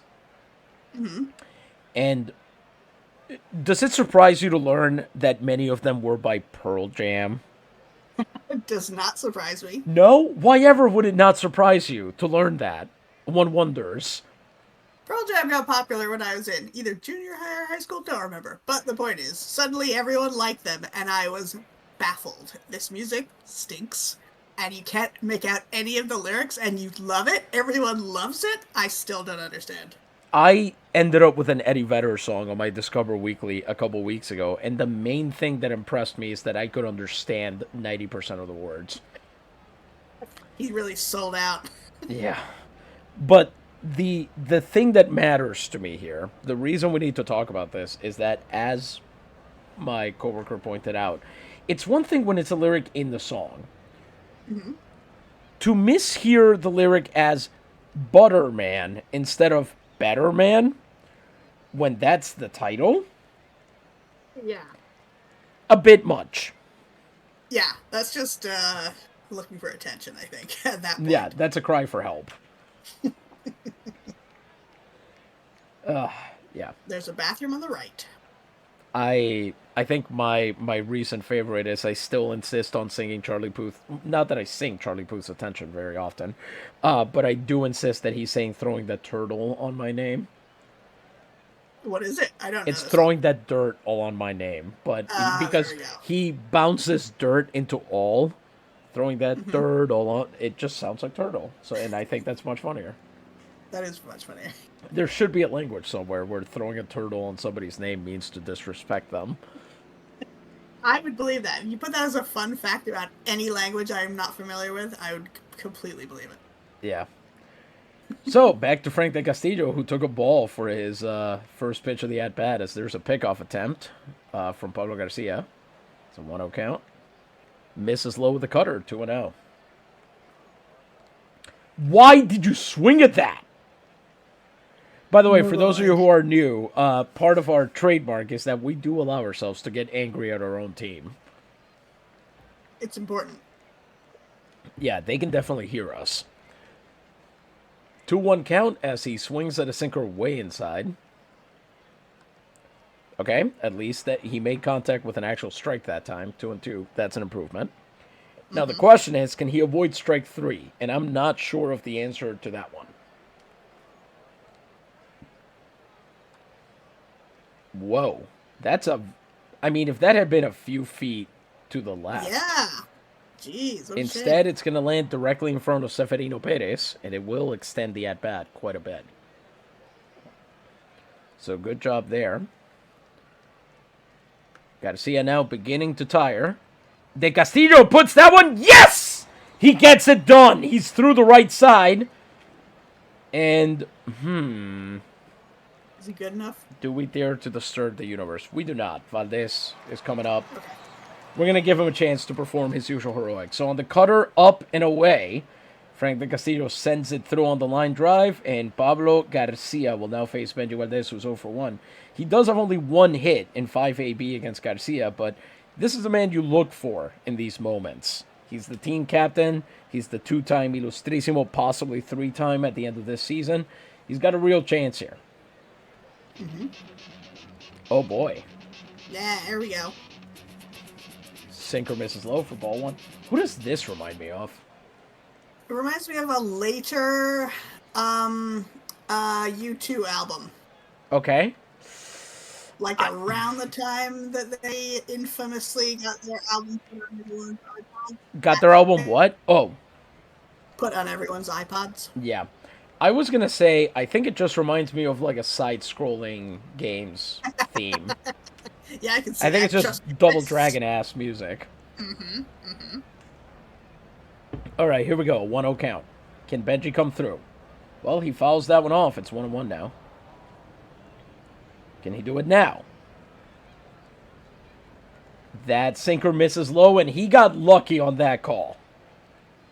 That should have been a strike. 2-1 count. Sends that one into right field, and it is going to land! The bases are going to be loaded. Benji Valdez gets that one into short right center. And the pond is full of ducks for Wally Bach, who is 0 for 1 on the day, but he's proven up to the challenge before in this postseason. If he comes through here, it would be a very, very big deal. And also, while I'm here, I just noticed my follower count increased, so thank you. I'm going to have to go find out who that was because I no longer get those notifications. Nice. All he has to do is get a single. Thank you very much, Glenn_Doran. Glad to have you with us. So here goes nothing. Bases loaded. 1 out. Wally Bach at the bat. Can he do it? Will there be joy in Naguabo? First pitch. It's bounced to first. They're going to take the runner out, but the run scores. It's an RBI ground out, and this game is tied. Wally Bach gets the job done as Valdez goes over to second, De Castillo to third. And it's a whole new ball game here in the bottom of the fourth. And I told you, this is going to be, I'm fairly certain, a close game. Every run is going to matter. All right. So if you can get that one run they don't have, and you can hold on to that, I mean, I know that's how you win every baseball game. But my point is, I don't think this is going to be a blowout. Yes, okay. And here comes Yeah. Ham Underwood with 2 on and 2 outs. If he can get something into right field, both of these guys are fast enough. They could do it. It's a little trickier. He needs to get at least a double if someone else is going to score. Yeah. It is weird. For a lefty, he sprays all over the field. So this could really go anywhere, which is, on the one hand, it means they don't know how to set up the outfield for him, so there's not a predictable path. But, I mean, look at that. When he gets a hit, when he gets the bat on the ball, he hits it down the power alleys, which is perfect for what we're looking for here. Yeah. Hopefully. Let's see if he can do it. The darkness has joined us. 1-0. He hits it through! It's down into short right center. Yes! And Valdez will be waved home. Severino Perez is going to have to make that throw happen. And he's in! It's a 2-run double for Graham Underwood. He comes through. And the Navegadores take the lead here in the bottom of the 4th. He did it! I said he had a double and he did. Ham brings home the bacon on that one as he smokes that ball into short right center. Severino Perez couldn't quite catch up to it, and Ham Underwood slides easily into second with his stretched single, I should say. Oh, man. See, you said it was going to be a close game. Starting to move away a little bit. It's getting away a little bit. Let's see what happens. Declan Milne comes up. He's over 1, comes up with a man on second and 2 outs. By the way, that cements Graham Underwood's lead of 7 runs batted in during the postseason, and he is now hitting over 300. Oh, man. So good. Milne watches that one miss. A sinker low and in, 1-0. Watches that one miss as well. A sinker, again, 2-0. Milne makes contact with that one, and it's fouled off, 2-1. That cutter misses away. It's a 3-1 gentleman hitters count for Milne. He has drawn... No, he must not have. I thought he'd drawn a walk at some point, but average and on-base percentage are the same, so he shouldn't have. Well, let's see. He knocks that one to second base. Hernandez has it, throws to first, and the inning ends, but not before the Navegadores pretty decisively respond to the Cuervos here. They have 4 hits and 3 runs, stranding just a runner, and they now lead as we are through 4 innings, 3-1. That was a hell of an inning. Yeah, it really was. I didn't expect all that. Neither did I, and now the question is, can they hold on to it? So Norman and Pino are going to start this inning in the pen, and we're going to check on the games around us. Let's see what's going on here in the rest of the baseball world. Let's start with the fact that the Tumbabrazos are ahead of the Señores here in the bottom of the 6th. Andre Haddon, the Welsh shortstop, at bat for the Señores against Nicodemo Caballero, who is... Wow, heck of a name. Heck of a name and heck of a job he's doing. 5 2/3 innings, 1 run, no walks, and no strikeouts, which is ultra rare in this era. Mm-hmm. In fact, in 19 games, all of which he appears to have started, he had just 43 strikeouts and 51 walks. Very unusual pitcher for 1905, but there he is. In the bottom of the 5th, the Jinetes are ahead 4-2 against Quebradillas. Tibulo Torres just got his 2nd strikeout of the game, but he is not having a good time out there. And, pardon me, I thought his name was Tibulo. It's Tiberio Torres. Got the wrong Roman. Huh. Tibulo Torres is a guy, and he may even be on the Corsarios, so... They have to spell out both of their names on their uniforms. Exactly. Tiberio Torres, 2.97 ERA during the regular season, so not an incredible pitcher, is what I'm saying. So him struggling against a great lineup, not very surprising. But the big surprise this time around is that in the bottom of the 6th, Alberto Lozano, listen, Alberto Lozano is an incredible pitcher, okay? Actually, I'm going to say something better. Given his number, he's a very nice pitcher. Good. I think he almost no-hit the Navegadores this season. He's a great pitcher. He does have a no-hitter on record. I don't think it was a perfect game. I think I'm thinking that because Cabo Rojo, Juan Rodriguez pitched the first perfect game for the Combatientes de Cabo Rojo way back in the day. Mm-hmm. And Lozano follows in that tradition of Cabo Rojo having some absolutely unstoppable lefties. But he is through 5 innings, having just allowed 3 hits, no walks, 1 strikeout, and he is currently shutting out the Murciélagos 2-0. And as funny as it would be to play the Combatientes for the pennant, I don't think that's going to happen. So they better treasure this win. You think it's going to be the Murciélagos? Unfortunately, I do. You know how I know that? How's that? The Navegadores won 121 games, and we don't have a real number 1 pitcher. The last time that happened, we faced the Murciélagos for the pennant and lost in 7 games. Oh, yeah. Understandable. Anyway, top of the 5th, Ted Balloon, 61 pitches over 4 innings, 2 hits, 1 run, 2 walks, and 4 strikeouts. He now faces Adelmo Vasquez, who broke up his no-hitter in the 3rd inning and then came around to score. And Balloon responds with a very good pitch down and in on the forkball, and it catches Justin over the zone. 0-1.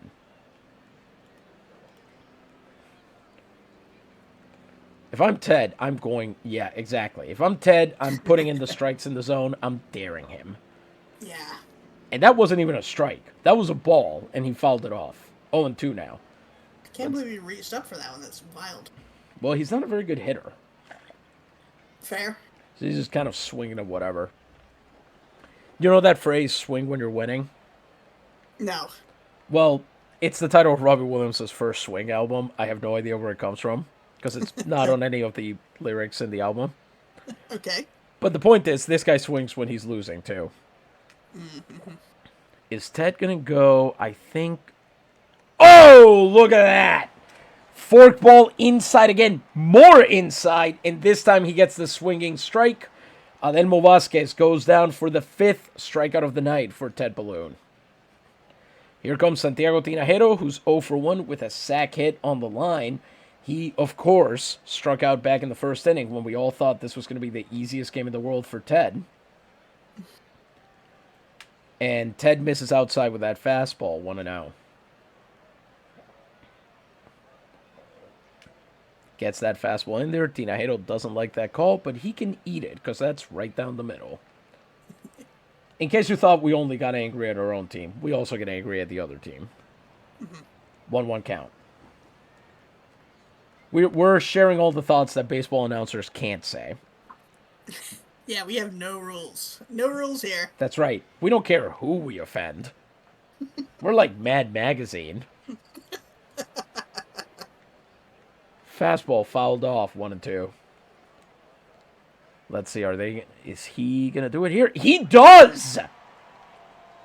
Santiago Tinajero, former Nobilísimo, goes down swinging for the 2nd time today, this time on a forkball, and Ted Balloon has 6 strikeouts on the night. He's about to throw his nicest pitch of the night to Diego Murillo, who is now hitting 103. Oh, boy. That's rough. Can he get him under 100? That's what I want to know. He holds up on the forkball inside, 1-0. I think there's a point at which Out of the Park takes pity on you. Mm-hmm. Curveball is taken for a ball. If the next missed pitch would lead you to have a batting average under 100, it goes, no, I got this. Unless you're a catcher, then all bets are off. Yeah. I was going to say, I have that unearned confidence where as the number gets lower, I start to think, could I hit better than that? I bet I could. I'm sure I actually couldn't, but I really do think I could. Yeah. Ball drops down the left field line, foul, 2-1. Ted here. He fouls that one off as well, so it'll be a 2-2 count. Forkball, curveball, and 2 fastballs so far. Can he finish him off here? That's the question. End this inning with a strikeout. Murillo pops it up, but it's foul once again. And thank God that Ted has an actual bullpen. You know what I don't know is actually the state of the Patillas bullpen. We'll take a look at that in a second. 2-2 count once again. Long at bat here for Diego Murillo. That is launched down the left field line, and that is also going to go foul. Let's see. Do we have any... He's got the timing down is the problem. Yeah, they've been kind of all over the place, but they've all been fastballs. Maybe throw him literally anything else. Is he going to do it? Probably not. But he got him anyway. Ted Balloon strikes out the side, finishing that inning on a forkball. So he did listen, as it turns out. Strikeout number 7 for Ted Balloon here in the top of the 5th, and we head to the bottom. Norman and Pino get to sit back down just as they were getting ready, and Pablo Garcia trots back out. He's now on 4 innings pitched, 6 hits, 3 runs, 2 strikeouts, no walks, and he's about to throw his nicest pitch of the night against Spike Stonehand. Looking very briefly at the Patillas bullpen, if they have to go to them, boy, they've got a pretty good one. Rene Calva is a starting pitcher by most teams' lights, but he'll be in the bullpen here. Felipe Gomez is a good pitcher. Felipe Hernandez is a good pitcher. They also have guys not named Felipe. Well, they have some of them. They have 2 guys not named Felipe. Mm-hmm. One of which is the only guy left, really, is Charlie Stuckless, who actually, well, he's actually stuck very, as far as the Cuervos are concerned. He's pitched for them every year. He's 39 and not a particularly effective starter anymore from Gatineau, Quebec. He was on the Lobos in 1901 and then got traded to Patillas, where he's been since. He did very well his first year, and last year he was a pretty good plug when they needed a starter for a bit to just kind of let everybody else rest. This year he also started a bunch of games and did okay in them. So he's been consistently above average, except for the 1903 season. So if they have it takes a lot of fortitude, I think, to keep the name Charlie, which is a very nice name, and not call yourself Chuck Stuckless. I mean, they might call him that. I have no idea. That would be in the nickname field, presumably. Yeah, that sounds like a real used car dealer. Chuck Stuckless. Chuck Stuckless. I already hate him. Yeah. But Charlie, that's very nice. Charlie Stuckless is a good person's name. Chuck Stuckless sucks. More like Chuck Suckless. Actually, more like Chuck Suck More.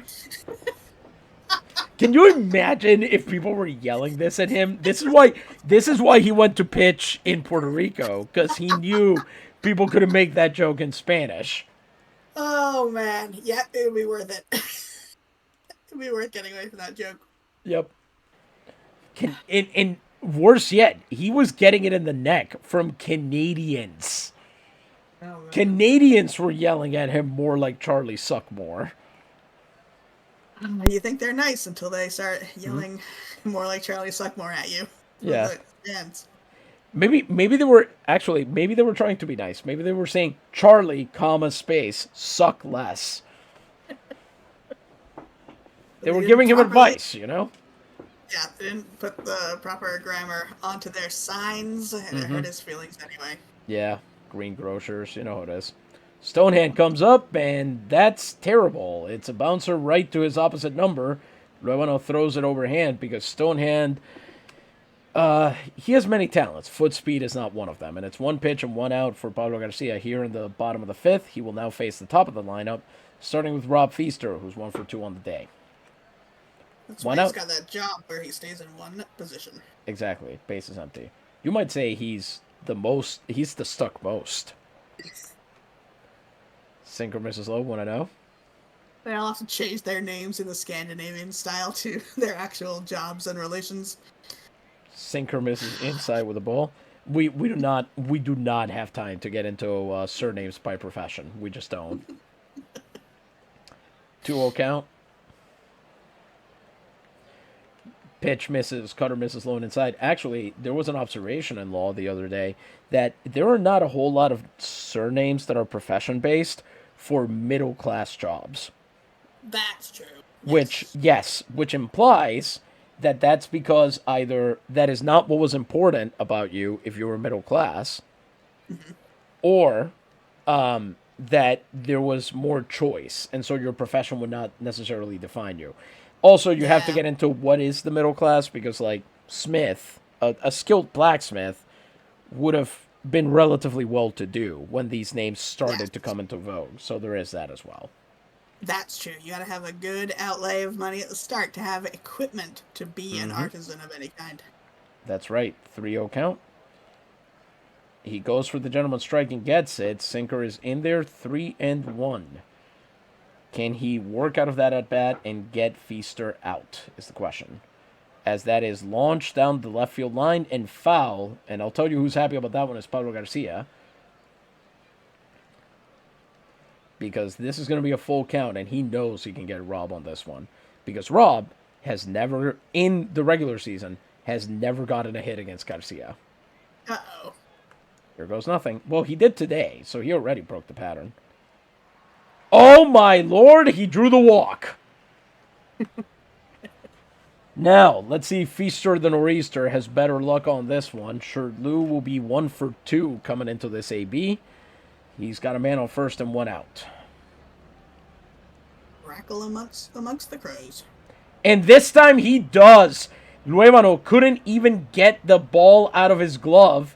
And Nice. center fielder Murillo comes over to just check on everybody, make sure everybody's doing okay. And a couple play that didn't happen. So Feaster will steal his 7th base of the postseason and be in scoring position for Shirley here with 1 ball and 1 out. You're just making sure everybody's having a good time. That's the most important part. That's right. Feaster runs back to second. That was close. And Feaster goes for third. And oh, man. Wait, is he safe? he is. And did you just hear the umpire call safe before he made it to the base? Yes! oh, no, We- it's a conspiracy. We promise we did not bribe the umpires. If somebody else did, that's on them. But we did not do that. oh, man. So now we've got a runner on third, and Shirley has a much easier path to getting that run scored. The question is, can he do it? I would have loved it if Feaster had tried to steal home on that one. Yeah, that would be great. Yep. So that cutter is in there for a strike. 1 and 2. Welcome, viewers, as you join us. Bottom of the 5th. The Navegadores. Ooh, beautifully split on the foul line there. So we'll stay at 1 and 2. Pablo Garcia about to throw his 80th pitch of the night. As you join us, we are in the bottom of the 5th of the first game of the 3rd round of the 1905 postseason of the Liga Nacional Puertorriqueña. This is a league that has been going on since 1871 in Puerto Rico, that became independent following the Grito de Lares uprising in 1868. A much more competently managed Lares uprising in 1868, we'll say that. And as you join us, I throw in Shirley for the Navegadores here in the Sapphire and Gold, is trying to get that runner from third home. It's a 1-2 count. Shirley hits that one hard to Hernandez, but it's right into his glove and they can't move the runner. They would risk a double play. Oh, boy. So Shirley is cut down, and Feaster remains at third for Vidal Santiago, who, to be fair, is 1 for 2 on the day. Can he get something into the outfield and potentially score Feaster? That's the question. Oh, great. So here we go. Santiago makes very weak contact with that sinker and sends it foul, 0-1. Fouls that one off as well, 0-2, and he has struck out on the day before. So after those 2 sinkers, it'll be interesting if Garcia tries to change his approach. Try and get him out with the cutter or something. He misses low with a fastball, straight fastball, 1-2. And he got him. Just barely, but a great pitch there. So he gives the walk, and that's Hawk. The Navegadores remain in front as we are through 5 innings. 3-1. 3-2-1, pardon me. That was a sinker that just caught the outside of the zone. Beautifully done. So, Ted begins the top of the 6th through 5 innings, 75 pitches, 2 hits, 1 run, 2 walks, 7 strikeouts, and he will face Elias Luevano. He should be very afraid of this man. The first time Luevano came up, he hit him. And the second time, Luevano hit an RBI single. So his average in the playoffs is now a monstrous 4.52.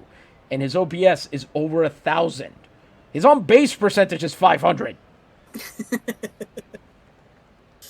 Oh, boy.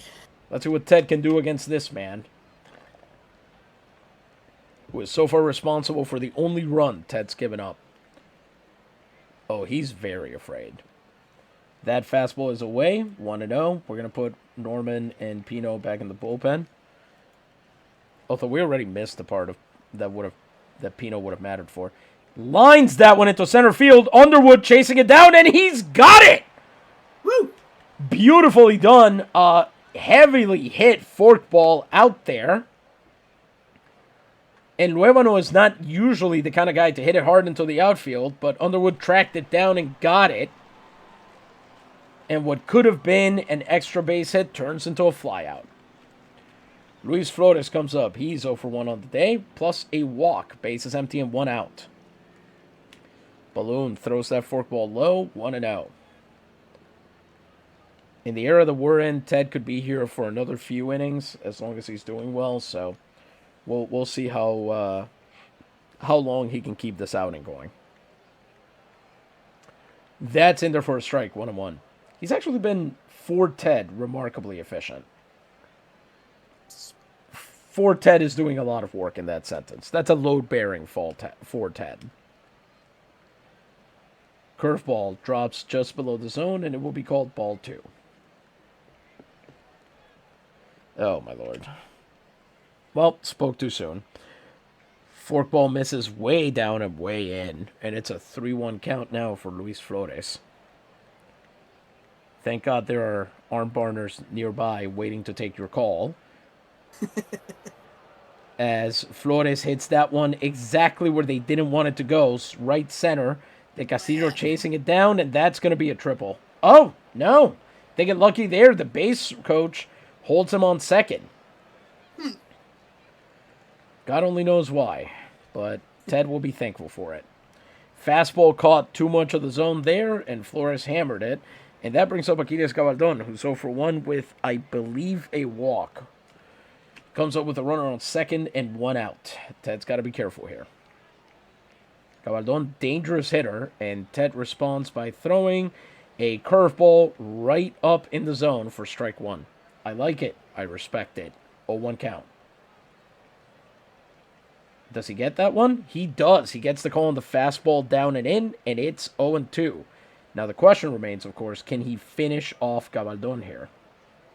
Not quite. He tries the curveball inside and misses with the changeup. Pardon me, not a curveball. 1-2. There, he got him. Oh, it's a foul tip. He hit it into Stonehand's glove, and he held on. That's strike 3. Balloon now has 8 strikeouts on the night, and he will now face Simon Hernandez, who is 0 for 1 on the day. Man on second and 2 outs. It's a walled pitch. Flores will go to third. So now we've got the full Ted Balloon experience. 2 hit batsmen and the walled pitch. Yeah, that sounds about right. Mm-hmm. Hernandez makes contact with that one, sends it foul, and it's 1-1. Balloon misses inside with that curveball, 2-1 now. As he goes to pitch. Oh my! Third hit batsman of the night there. No. I don't remember the last time this happened. And it happened. Let's be clear about this. Let's find out together. Ted Balloon. Let's see. When did he last hit 3 batters in one game? The answer is September 26th. The answer is September 26th against Lares. If you want the good news. So a couple months ago? Or... Yep. Mm-hmm. Oh, geez. Less than a couple months ago. Like a month and change. Okay. The good news is that is the only time he has done that this year. Well, I don't like what that says about the postseason. Fair. Also, he won that game 6-1, so. There's a philosophical question for you. Oh, boy. A rules of baseball question, I should say. if this were to happen in a game, Uh-huh. could the team ask the umpire to insist that the other team has to get a new pitcher because they're worried about their own guys? Is that The something that's possible? if so in the modern era, what would probably happen is I would imagine after the second one, especially if the pitcher was otherwise pretty much under control. Probably after the second one, umpire issues a warning. After a third one, you're out of there. Okay. Good. I'm glad. I'm glad it's not up to the one team to say, no, we want to keep our guy in there. The other team, you just have to keep getting hit. Like, Yeah. there's nothing you can do about it. There are times when it will happen because the pitcher is just clearly wild. And Yeah. it's obviously he's not trying to hit guys, it's just happening. And then the umpire might still say, like, listen, I'm going to give you one more batter. If you hit that guy, you're out. And it Yeah. really just depends on the ump's judgment of the situation. Okay. That's better than nothing, I suppose. Yep. And of course, the other team's manager is perfectly welcome to, say, what the hell, you're letting him hit my guys. Famously, there was that incident a few years ago where umpire Tom Hallion and the Mets manager, who I think was Terry Collins at the time, he ejected the Mets pitcher, who I believe was Noah Syndergaard, for hitting a guy after they had been hit earlier in the game, and Terry Collins came out to argue with the umpire, and the umpire, this is the famous ass in the jackpot video. I don't know what that is. Okay. It was the expression that the umpire kept saying to him, and we didn't have the audio of that for the longest time. We just saw the manager arguing with him repeatedly. Now we have the audio. We've heard the conversation, and the umpire just repeatedly keeps saying, "No, Terry, I get it, but if we do that, our ass is in the jackpot, Terry. That's what happens." And as it turns out, that is apparently Baltimore cop slang. Interesting. Yes. What? You didn't hear John Munch say it like 15 times on Homicide? He was the best of us. John Munch. Truly. Requiescat in pace. Seferino Perez, 0 for 1 on the day. He's hitting .250 with runners in scoring position. He's got runners on the corners with 2 outs. As that forkball misses low, 1-0. Another wild pitch will score a run, Ted, as he fires to first on that one, 1-0. He's got him. What? Fooled me. That changeup is called a strike, 1-1. Gets a big swing at the fastball, and this is the pitch Ted Balloon has been waiting to make, which is why he's going to screw it up, but we're going to be right there with him. Launched down the right field line, but foul. And everybody's mad about that one. Naguaba fans are mad because that wasn't a strikeout. Patillas fans are mad because that was a foul ball. Everybody's angry. It's a 1-2 count. Let's try it again. You have got to be kidding me, Ted! Ted! The crowd's turned on Ted. Bases loaded, and I would have done the same thing. At this point, why not bring in your pinch hitters? Now hitting for the Cuervos de Patillas, number 6, Aymar Paniagua, who is 2 for 3 in the postseason with 2 runs batted in and comes in with a hot streak. This is a good move. Bases loaded and 2 outs. Do we bring in a different pitcher is the question.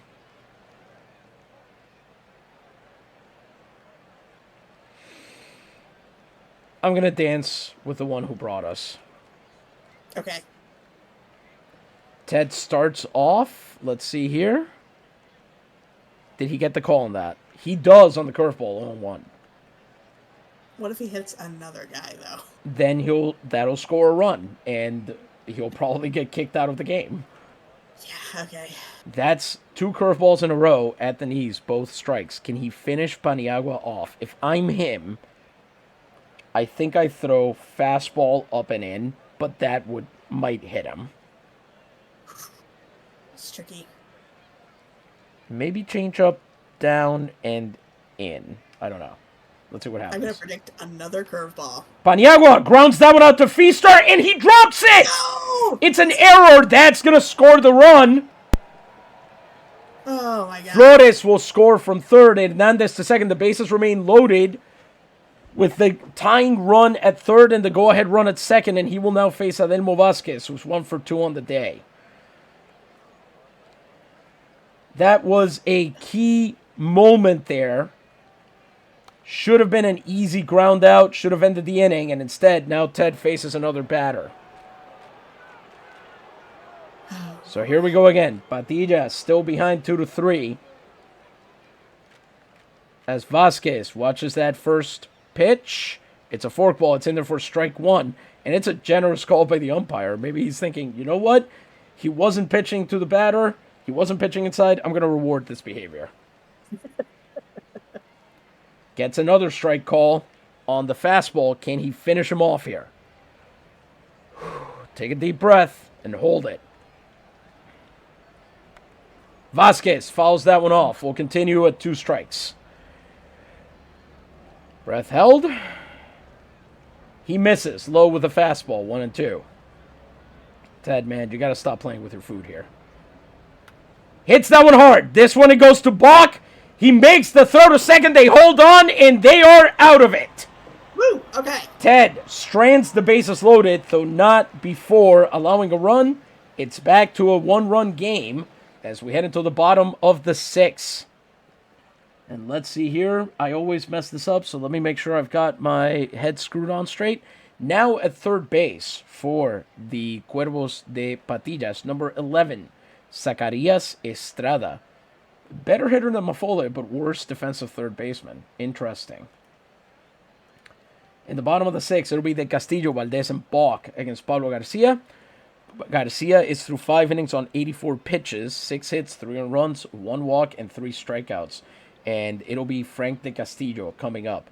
By the way, just as a preview, we are almost certainly going to put in either Anbar or Pino for the top of the order here in the next inning. So we'll start warming up Anbar, and Pino doesn't need to go back in until there are 2 outs.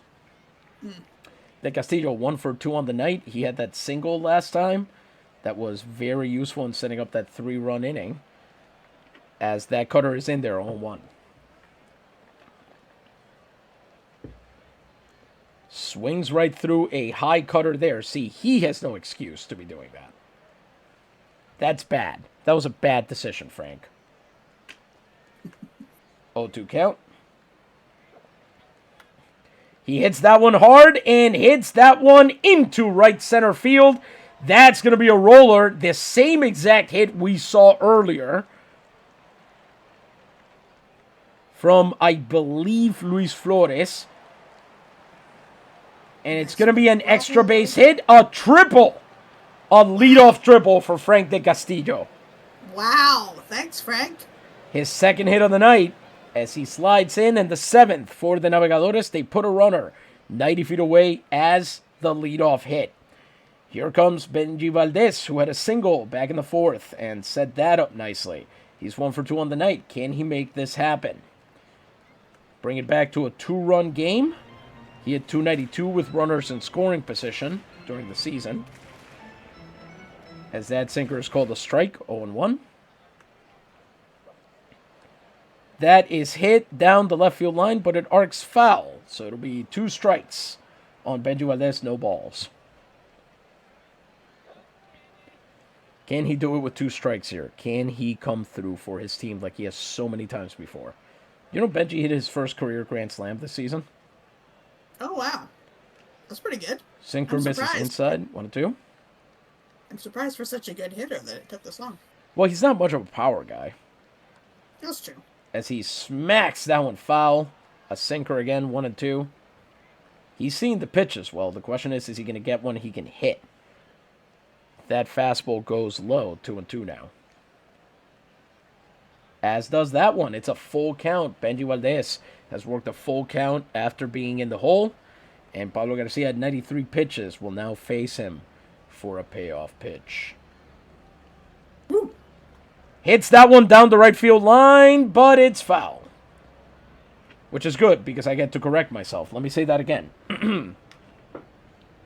This will be a payoff pitch. Woo.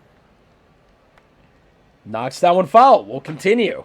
A lot of long at-bats in this game. This will also be a payoff pitch. Woo. And he got him. Long at bat, but Garcia wins this one. Gets him with a sinker right down the middle, pitch number 9, and just completely confuses him. So that'll bring up Wally Balk, who's over 2, but does have a ribby on the day. Another productive would sure be nice here. And Wally certainly got the power to get something out to the warning track or the wall and bring that run home. Sinker misses inside, 1-0. He swings right through that cutter high up, 1-1. Swings on that one, hits it down the right field line, but it's foul, so that'll be strike 2. And we'll continue. Gotta avoid the dreaded K here. Get something, make contact. Hits that one again down the right field line, but oh my lord, it's caught. Can we make that a sac fly is the question here. As De Castillo is coming, here's the throw to home, and he's safe. Wally Balk gets the sacrifice fly, and the Navegadores widen the lead back out to 4-2. Amazing. With 2 outs and the bases empty here in the bottom of the 6th, they have reacquired their 2-run lead, as here comes Graham Underwood with 2 outs and the bases empty. He is 1 for 2 with 2 ribbies on the day. If he can extend this inning, it would go a long way to helping the ball club. Underwood, of course, was the hero who gave us the lead here. Made it 3-1 when he fired that 2-run single that he stretched to second base. As that sinker misses inside, 1-0. He's been showing flashes of the player we know he can be, he says, as Ham pops that one up. Way up high. And it's caught. Big can of corn for Vasquez. He takes it for the out, and the inning is over. 1 run on 1 hit, and no one left on. The Navegadores are back in the lead 4-2. And boy, that was a bad pitch to hit like that. Before we continue with the rest of the game, we are going to have what we hope is the final word from our sponsors, taken from the Boletín Mercantil de Puerto Rico. Luisa, the booth is once again yours. Thank you. Folks, I want to tell you about Corolopsis du Japon. Now, this is a fine French perfume. LT Piver in Paris is now importing, in Paris, I should say. They would appreciate that. Now importing the extra fine new essence, Corolopsis du Japon. Do you need soap? Corolopsis du Japon. Essence? Corolopsis du Japon. An eau de toilette? Corolopsis du Japon. A new scent for vinegar? Corolopsis du Japon. Face powder? May we suggest Corolopsis du Japon? Brilliantine? Corolopsis du Japon. Oil of unclear use. Corolopsis du Japon. Also usable as a pomade. Corolopsis du Japon since 1887.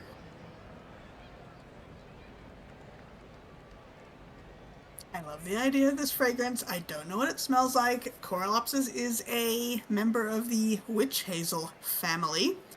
So you're looking at a shrub kind of plant that has very long stems that come out that have little tiny flowers all the way along. So it's very pretty. And the Asian variety, that's why this is du Japon, which is French for of Japan. It was seen as obviously very exotic and exciting. So the essence of these beautiful springtime flowers. Actually, I don't know what time they flower. All I know is witch hazels get that name because they flower before they grow any leaves in the spring. So, like magic, they're dead twigs and then suddenly they have flowers.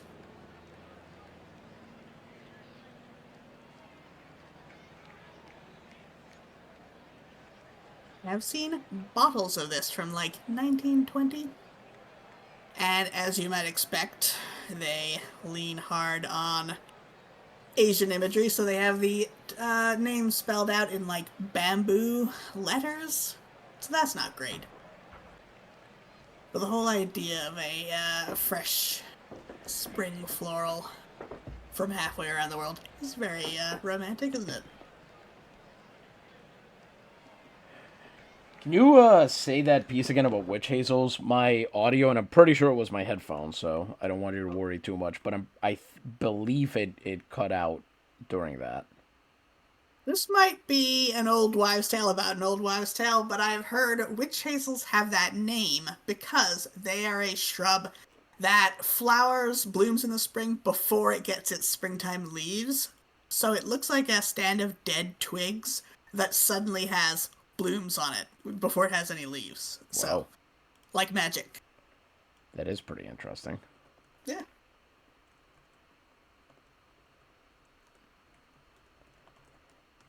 It's very funny that when we entered the fourth inning, Ted Balloon was pitching a great game and had nothing to show for it. And as we enter the seventh inning, he's in line for the win, and that was a terrible game. Yes. He just needs to control his bloodlust for the rest of the game. Oh, wait a second. I almost just said the Cuervos are winning 4-2 here. Just letting everybody know on our various social media, you can join in. Don't jinx it. We should Well, probably hear about some of the other teams again. Yes? yes. Give me 1 second. Mm-hmm. Just got to make sure. Yes. I'm trying to make sure that people understand that this is a very exciting game in which Ted cannot stop hitting guys. Yeah. I don't actually know what the record is for number of batters hit in a single game. I have to feel like it's held by Ted. League wide is what I'm going to say. 78 teams, I think Ted has hit the most guys. I do think that is definitively true. I meant in real life. Interesting. Okay. Let's see here. Wilbert Robinson and Rennie Stinnett hold the record for most hits in a nine. No, that's hits. I asked for hit by. Yeah. Here we go. Hang on. Da-da-da-da-dum. Most hit batsmen, most innings without, most seasons leading the league, most hit batsmen in a game. 1, 2, 3, 4, 5, 6, 7, 8, 9. Wait, one guy in the American Association in 1887, Ed Nofe, hit 6 guys. Jeez. 4 is the record as far as MLB is concerned, shared by a bunch of guys. 1, 2, 3, 4, 5, 6, 7, 8, 9, 10, 11, 12, 13, 14, 15, 16, 17, 18. 18. It can't be a natural number because once you get up to like 4, teams are gonna pull a guy or umpires are gonna step in. Like you can't just see what's gonna happen, really. Yeah, a bunch of these guys are. So, for example, one of them is Tommy John, and I think this was pre-surgery. Okay. Charlie Morton, who famously he has a curveball that breaks real hard, so not surprising that he would hit more guys than usual. Bert B. Homebly Levin. Steve Sparks was a knuckleballer. I'm guessing a bunch of these guys were, or at least had 1 or 2 pitches that were just out of control. But what I will say is this becomes vanishingly rare in the modern era of baseball. James Baldwin in 2000, Charlie Morton in 2018, Scott Shenweiss, I'm going to guess, in 2001, and Victor Zambrano in 2003. There's more of these guys in... Oh, wait, hang on. That's the American League record. The National League record is 6. John Grimes, St. Louis, 1897. Oh, well, okay, but not this century. Yeah. Or even this newest century, the That's one we right. just started. Okay, so here goes nothing. Top of the 7th. To handle the top... Are we going to see the other teams? Yes, we are. Games, say. Well, they are both of those things. That's true. So, the good news for the Tumbabrazos is that they are up 3-1 in the bottom of the 8th. The bad news is the bases are loaded with 2 outs, and Andre Haddon is yet again up to bat against Nicodemo Caballero. Oh, boy. And he just put Tomas Ramirez on base by hitting him with a pitch. Oh, it's going around. In the Quebradillas Toa Baja game, Quebradillas is ahead now, 6-5 in the bottom of the 7th. But Toa Baja has just scored that 5th run, it would appear. Harry Jones scoring on an error. Is Toa Baja the Tamborazos? No, the Jinetes. Okay, darn it. I was really hoping there was going to be a little clue in there for me to remember the name by those initials, but no. No. And lastly, Alberto Lozano has continued to shut out the Murciélagos. They were in the top of the 8th. They remain ahead 2-0 against Jose Guerra, pitching for the Murciélagos. A guy we do not want to face in the postseason. I literally do not think he has ever lost to Naguabo in the postseason. Ooh, that's scary. Yeah. So if there's one reason not to face the Murciélagos, it's just to not have to deal with him. Yeah. If there's one hater that Nave's left alive, it's him. That's right. Okay, so I think we are going to put...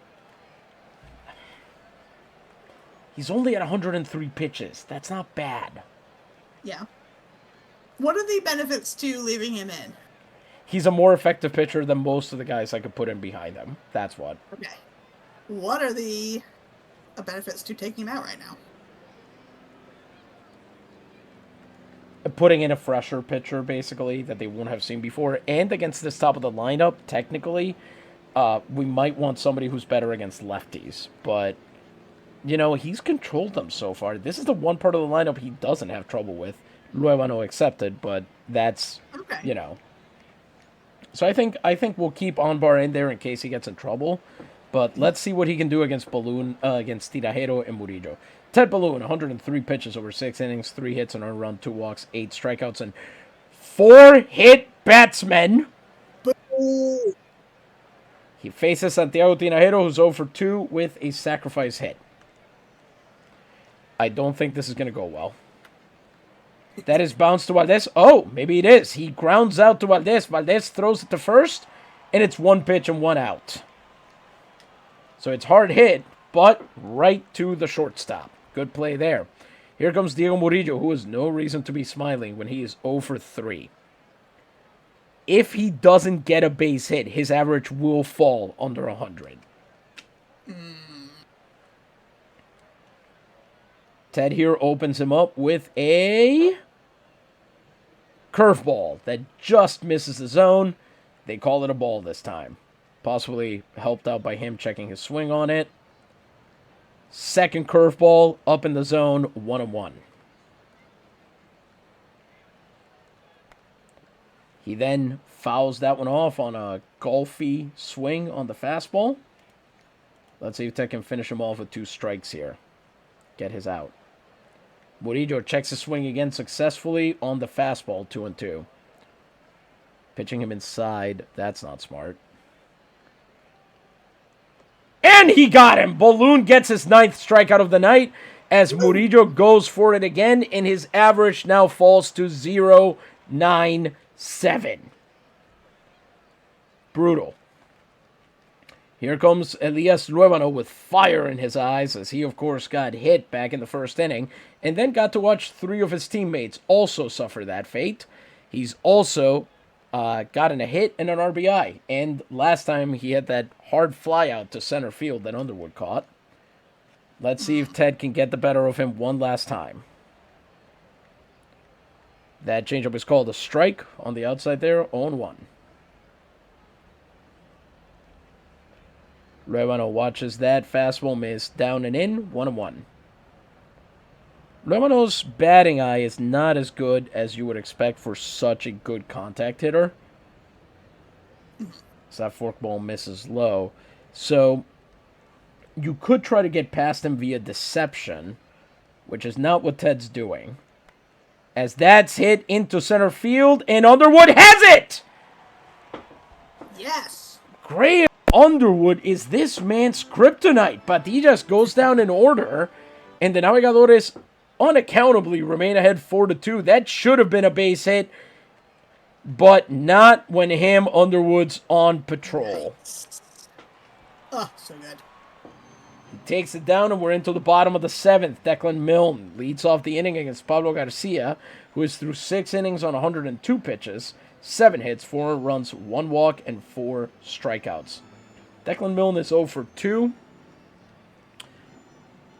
Yeah, no.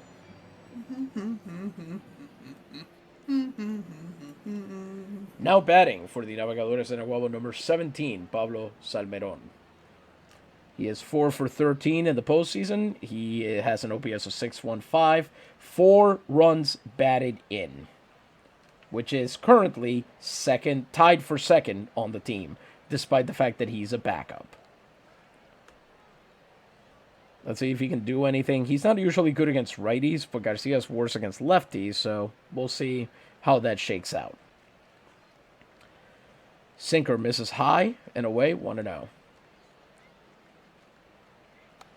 Salmeron fouls that one off hard, down the third baseline, 1-1.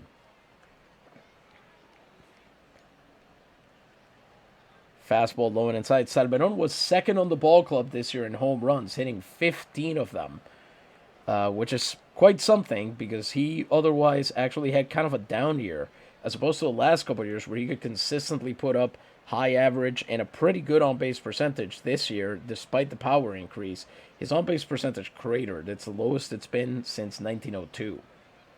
But he's got that devilish smile and that devilish facial hair. He sure does. It's a 2-1 count for Salmeron as that sinker misses away for ball 3. 3-1 now. Is he going to draw this walk? Is that going to happen? I don't think so. And yet he did. Nahuabo has a base runner. Pablo Garcia's second walk goes to Pablo Salmeron. And here comes Spike Stonehand, his colleague in the catching room, who is 0 for 2 on the day. Stonehand's drawn more than his share of walks during the postseason. So he could be interesting too, as that sinker misses low as well, 1-0. Stonehand fouls that one off down the third baseline. Evens the count, 1-1. Stonehand bounces that down to third base. That's going to be a double play for sure. And they get both the catchers running. The one place it couldn't go, but Estrada sends it over to Hernandez, who sends it over to Tinajero, and that's a quick 2 outs, and the bases are empty. So we'll have Onbar back in the pen. Rob Feaster comes up to try and extend this inning. He's 1 for 2 on the day. Can he do anything with Garcia here, as the bases are newly empty with 2 outs? Cutter misses outside, 1-0. And that fastball misses as well, 2-0. Garcia suddenly not finding the zone nearly as easily as before. And Feaster gets 3 balls, one after the other. The question is, do we get a gentleman's strike here? We do, and Feaster does not swing. There must be a signal that you give or something like that as the pitcher to kind of say, hey, this is going to be right down the middle, just don't go for it, please. Yeah. Because sometimes they do swing at it, and I have to assume that's because the pitcher didn't signal. In the pre-union era, this was surprisingly common in our reality. That if you were, for example, say you were a batter, you were coming up towards the end, and your owner had promised you a certain bonus. If you hit like over 250, you had 1 hit to get over that line. You might mention that to the catcher, and if the catcher liked you enough, and it was kind of a meaningless game, you might say, "Yeah, sure, we're about to throw you a curveball, just so you know." Oh, okay, that's fun. I'm sure it happens now too, but No I only know about it in the full in the count. Sport gambling era. And he draws a walk.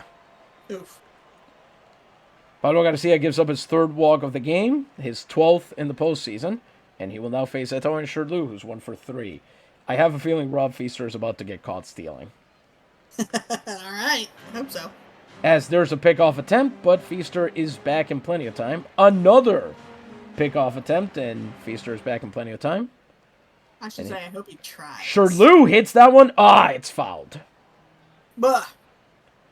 0-1. By the way, Feaster, I forgot to mention, stole his 8th base on that trip as well. He doesn't go on the low fastball. Interesting. 1-1. And he's going to be in there. That's his 9th steal of the postseason on a called strike that was not a strike, but sure, why not? This umpire is drunk. It's a 1-2 count. And Sherlew watches ball 2, a sinker, go by him, 2-2. He hits that one, but it's right at Adelmo Vasquez's glove. He's got it, and it's an easy catch for him. That's the inning. 2 walks, but no runs. And the score remains unchanged, 4-2, as we head to the 8th inning. Anbar will be in the bullpen, as will Varela. In fact, we're actually initially going to set Anbar down and bring up Chet Hancock. Speaking of used car salesman names. Oh, it's White Boy Summer. Yeah, Chet Hancock is not allowed to call girls smoke shows.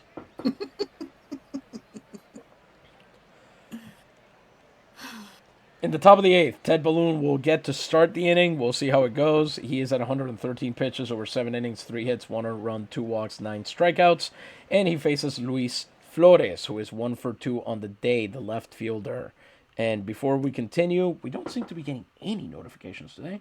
So we should thank Buster Gray 1969, who followed us as of 9 minutes ago. Thank you very much. Appreciate it. Let's see if these Navegadores can finish this off in regulation. If he gets into trouble, Hancock, Varela, and Anbar, and Valdez wants to get in on the action. He takes that line drive, and look at that. He rushes forward to get it, and boom, he's there. Wow, nice. 1 out and the bases are empty for Aquiles Cabaldon, who's over 2 with a couple of strikeouts on the day. And he watches that fastball by him for a strike, 0-1. Watches that curveball by him for a strike, 0-2. Does he finish him off? Oof! 10th strikeout of the night for Balloon, and the 3rd of the night for poor Aquiles Cabaldon, who has drawn a walk and 3 strikeouts. His batting average has gone down 30 points in this game. Jeez. Here comes Simon Hernandez, who is 0 for 1 on the day with 2 outs and the bases empty. Ted Balloon looking for strikeout number 11, especially after he hit Hernandez with a pitch last time. By the way, that's the other reason that there are guys in the pen moving around all the time. For when the umpire kicks Ted out. Yeah. Fastball is in there, 0-1. I can't wait for him to get suspended during the postseason. That is hit hard out to left field, but it will be foul. As it bounces in front of Santiago here. So let's see, can Ted finish this off, get strikeout number 11? He does! Hernandez goes down swinging on strikeout number 11. Patillas goes in order, and the Navegadores remain in the lead. They've got one more chance to try and put this one out of safe situation range. Varela and Hancock will sit down. Pablo Garcia gets one last bite at the apple. He's through 7, well, we hope it's one last bite at the apple. He's through 7 innings, 7 hits, 4 runs, 3 walks, and 4 strikeouts. And he will face Santiago, De Castillo, and Valdez. Santiago has, well, what I think are now 3 hits in 7 at-bats against Garcia. Not sure any walks there, but Santiago is 1 for 3 on the night. Hits that one off the tip of the bat, down the right field line, arcing, and it is foul. So that'll be strike 1. We stay with Santiago here. And he watches that sinker miss up and in, 1-1. Garcia, you really got to give him this, by the way. He hasn't tried to take revenge at all. He could have, but he hasn't. As Santiago pops that one up, and it falls to Vasquez to grab it there behind third base, out number 1. Ooh, I love those purple shoes with that outfit. I know, right? They are some of the coolest uniforms in the league. Yes. Frank De Castillo has 2 hits on the night. He should try, after that triple he hit, to try and get another one into that power alley there. Fastball. Right at the knees, and it's 0-1.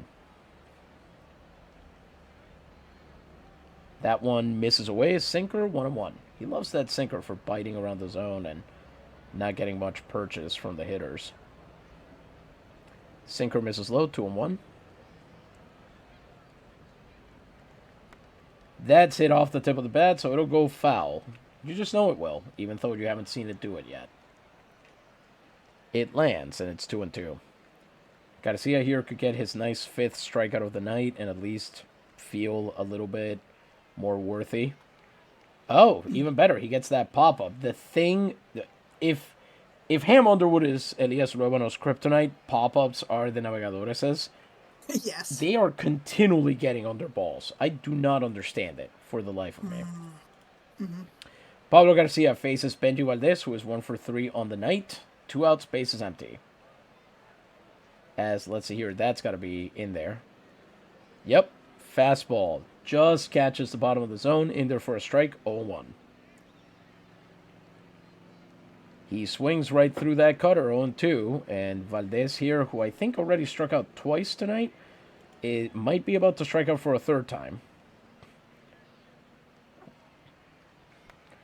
Hits that one? No, it's a base hit. It's going to land in front of Flores, who wasn't ready for it, and Benji Valdez will be aboard. All right. Now, unfortunately, he can't steal 3 bases on the same trip, so he won't be able to tie Rob here. And look at that pitch he hit. He really went for it. He sure did. He must have effectively laid himself across the entire thing. And here comes Wally Balk, who is 0 for 2 with 2 runs batted in. He's got an RBI groundout and a sac fly on the night. He hits that one right to Hernandez at second. No, he gets past him. Benji Valdez is going to go to 3rd, and there will be runners on the corners with 2 outs. Hernandez couldn't bring that one in, and it'll end up as a box single. It just goes right between his legs. And Diego Murillo has to go handle it out there. Oh, boy. So that brings up Ham Underwood, who's 1 for 3 with 2 ribbies on the day. He could bring some more of that devil magic to this one. That would be nice. Let's see if he's got it in him.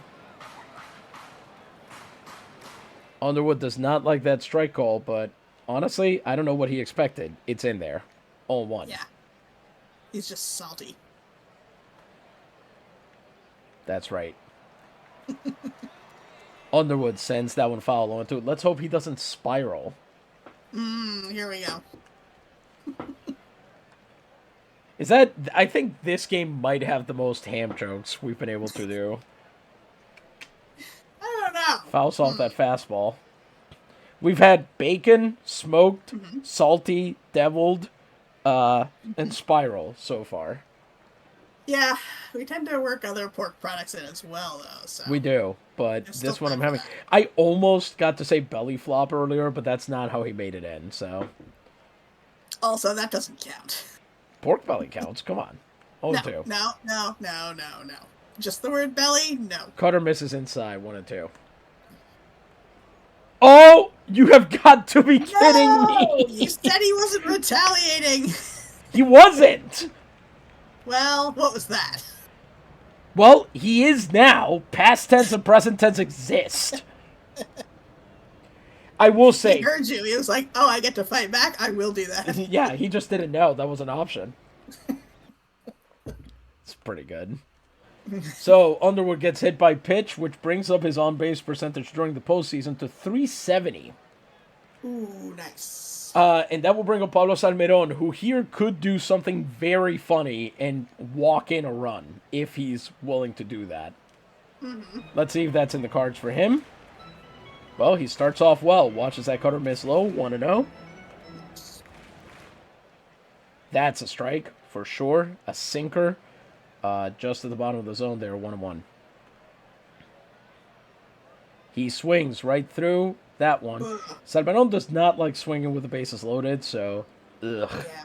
Here we go. 1-2 count. Everybody, hold on to your butts. Pork butts. Cutter misses inside, 2-2. Oh, man. Hits that one foul, extends the at-bat. I will also say, Pablo Garcia is exhausted. The man had thrown 137 pitches when he hit Ham. Why haven't they traded him out? Does he not have a backup? He does. I don't know why. Okay. 2-2 count.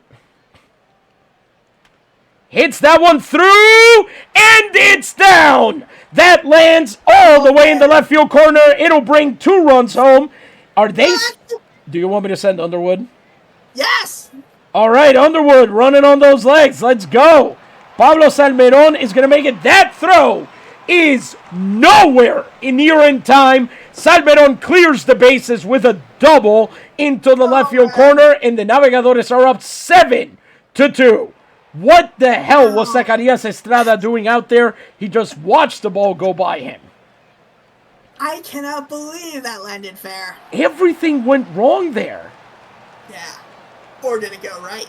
Well, depends on which team you're a fan of. Yes. I do like that Benji just got clipped through by both of the other runners. That's their little ritual. That's right. After they bring in runs. Oh, now you replace the pitcher. Now Poor pitching guy. for the Cuervos de Patillas, number 31, Rene Calva. Who, to be fair, not giving him the chance to at least close it out against Spike Stonehand is violence. Yeah. Stonehand is over 3 on the night. He's 2 for 20 in the playoffs. It's the least you could do. Calva this year held opponents to a 2.51 average, 20-15 with a 2.84 ERA. Fastball is in there for a strike. Rene Calva throws a fastball, slider, and changeup, but his money pitch is the curveball. 0-1 pitch. C. Seiler comes in to say he is a mascot ballot stuffer. Hell yeah, that's what I'm talking about. For those of you who are unfamiliar, we are currently running the Mascot Bowl. That's something we do every year. We have a threadless store where we sell t-shirts designed after teams in this league. And every year we pick 12 teams, our patrons do, pick 12 teams to... Interesting, that extra there, the Google vignette, that's new. I haven't seen that before. But on the link for the poll. But we pick 12 mascots to go head-to-head. Usually...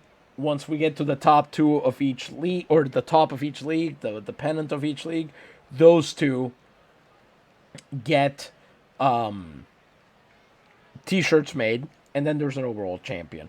We also sell them as stickers, magnets. You can take a look.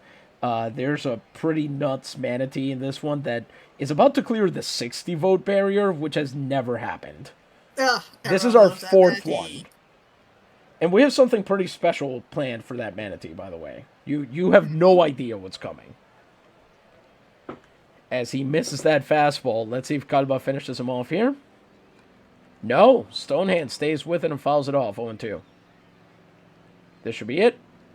That is swung on, lifted into center field. Murillo chasing it down, and that's out number 3. That'll end the game.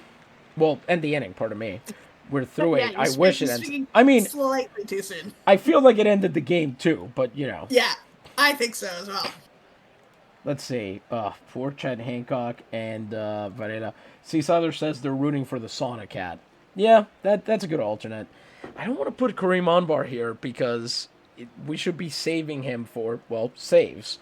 So I'm going to let Ted cook for a bit while Chet and Hector warm up a little bit, especially since he only has to face the bottom of the lineup. But before we do that, let's see if any of the other games are still going. The answer is no. That was very fast. All right. So here we go. Top of the 9th. Seferino Perez, Zacarias Estrada, and Adelmo Vasquez get the last chances here against Ted, hopefully anyway. He's through 8 innings on 120 pitches, 3 hits, 1 run, 2 walks, 11 strikeouts, and I want to see if he can hit a 5th guy. We're just 3 outs away. Make it happen, Ted. Perez got hit by a pitch last at bat.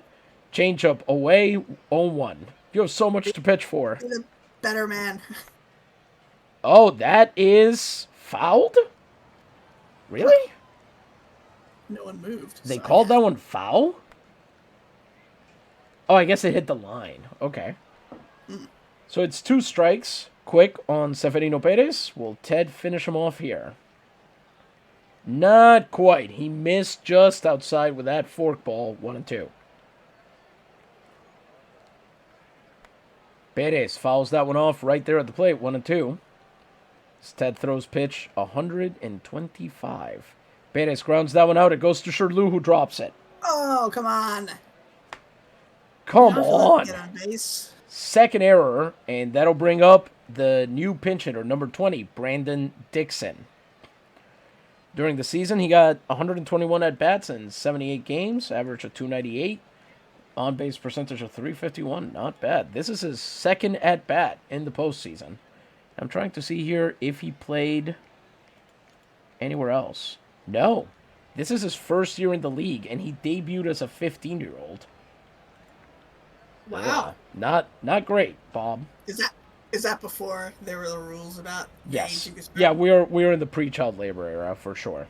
Mm-hmm. This is a dangerous bat, so hopefully Ted doesn't mess this one up. During the season, he was 12 for 42 as a pinch hitter as he fouls off that fastball 0-1.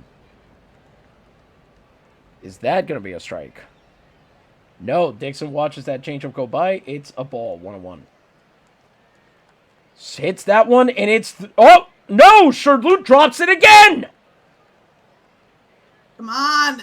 Don't do this! 2 errors in a row here to put Perez on second, and they'll bring another pinch hitter up, number 86, Matthew Cowan from Dundee. He did okay during the season, so, well, let's see if this can get any funnier with 2 on and no outs. He's 1 for 2 in the postseason. Swings on that one, lifts it into left field, but that looks like it's going foul all the way. And, in fact, it is. 0-1. Curveball that time. Pumps a fastball by him 0-2. Let's see if he can at least get 1 out here. That is lifted up the middle. And Underwood seems to be tracking it. He's got it. That's out number 1. And they hold the runners. Santiago Tinajero comes up. He's 0 for 3. 2 on and 1 out.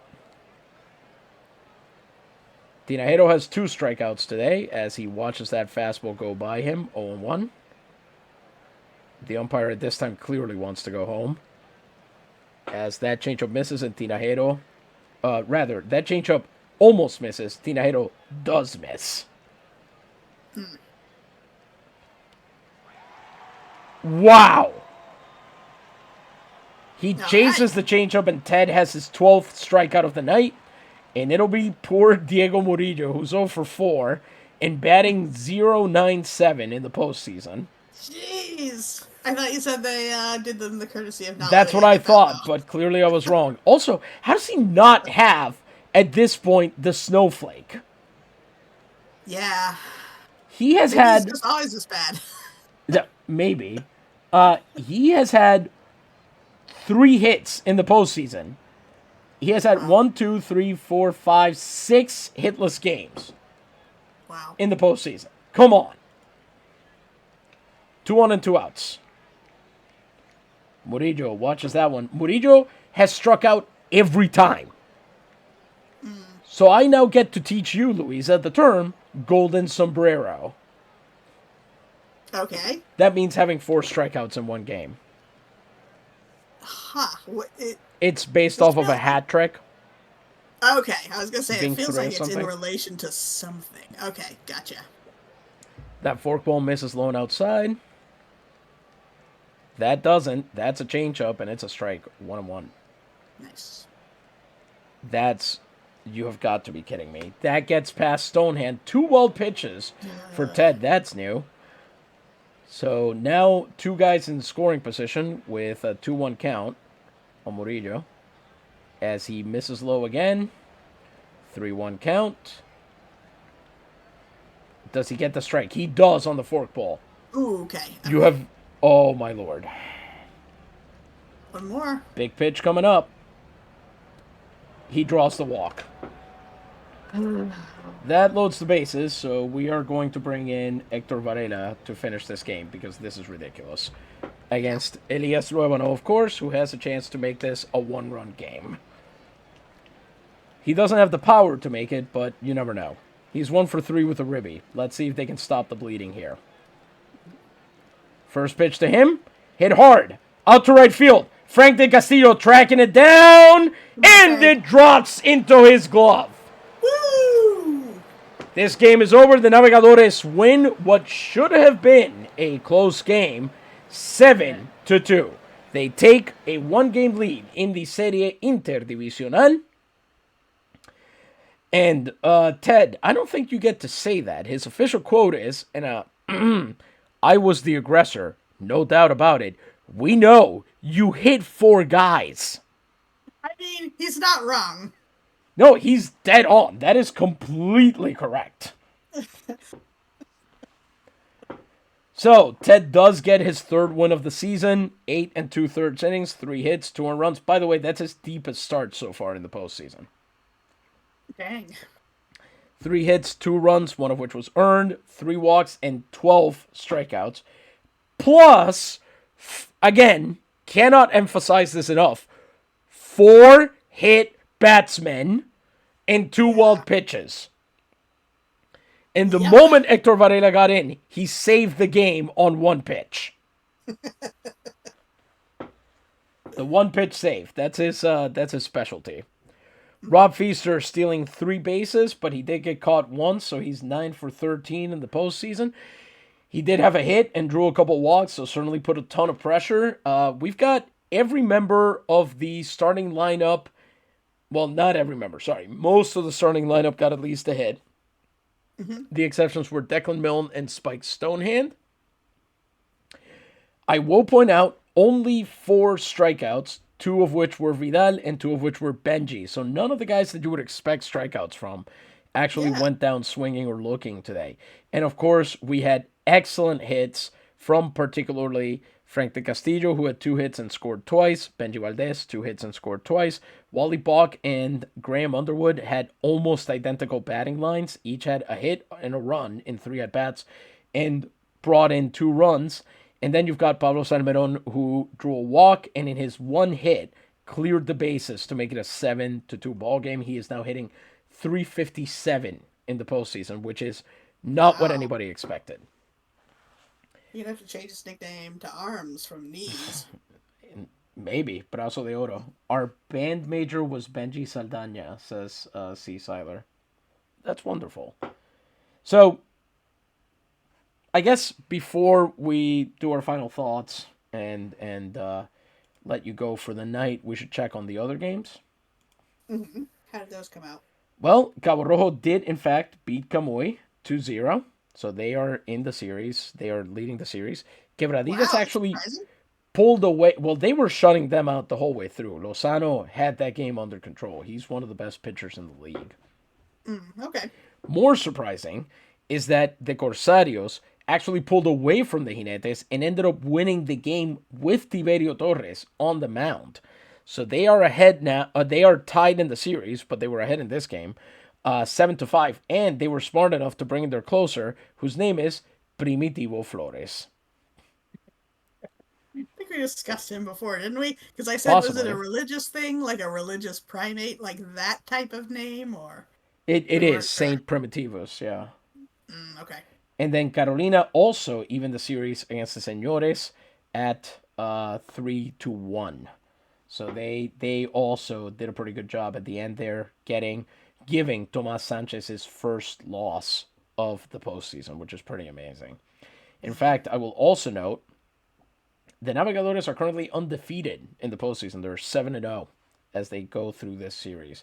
It's not that that's not new. They've been able to sweep their way through the first couple series before, but, well, they have Jan Paikos, Porek Quinlevin, and possibly Ismail Faraj pitching after this, so things could get weird. Yes. We could not be more excited about the fact that Everton Stack, who typically avoids his rehab assignments, is only out for 2 more weeks, meaning he may be available to pitch in the Pennant Championship, and if not, in the National Championship, because God, do they need a true number 1. Hmm. Not a guy who can pitch very well, but also, again, hits four guys. Yeah. So, any final thoughts, Lisa, before we let him go? I was surprised considering how in a couple of innings the Naves really were able to pull away from the Cuervos pretty well. I'm surprised how tense this game felt. Right to the end, I felt like I was holding my breath. So, I don't know. I don't know if that's good because I guess I was afraid the Naves were still going to blow it somehow. But they didn't, so they can hang on another day. Yes. That's the thing. The series, they might still lose this series down the line. They have to put up Yeah. some really. They have to put up with some really amazing pitching. And now they have shown up against that pitching, unless the pitcher's name is Jose Guerra. But otherwise, they do try to turn up and show up against the best pitchers in the game. Mhm. They might still lose this series. The Cuervos are a very, very good team, and it Yeah. would be a mistake to count them out just because they let a couple extra runs through in this one. But this was a good game. And honestly, if Ted Balloon had Mhm. left the game earlier and Kareem Onbard takes a few outs and whatnot, we're probably looking at this same game, but it's a lot less tense. Yeah, that's true. So that's really all there is to it. Before we let you go, I just wanted to thank everybody. This was very gratifying because usually, if we're getting multiple viewers, if we're getting a ton of viewers, then for us, then usually it's because of a raid. But today we actually hit 20 viewers on our own, all on our lonesome, and we know it's Hey, because a lot of people there weren't other streams going on at the same time, but still, you could have gone to do something else, and you were here with us, and that is really wonderful. Thank you very much for coming. We'll be back next week with ideally the pennant championship, but if not, well, either we start the off season or we have to continue the series. It kind of depends on how our schedule on our end is working. But until then, this has been, as always, Isidro Montalvo Espinosa, broadcast coordinator for Liga Nacional Puertorriqueña en Vivo. Gente, buenas noches, gracias mil y Dios les bendiga.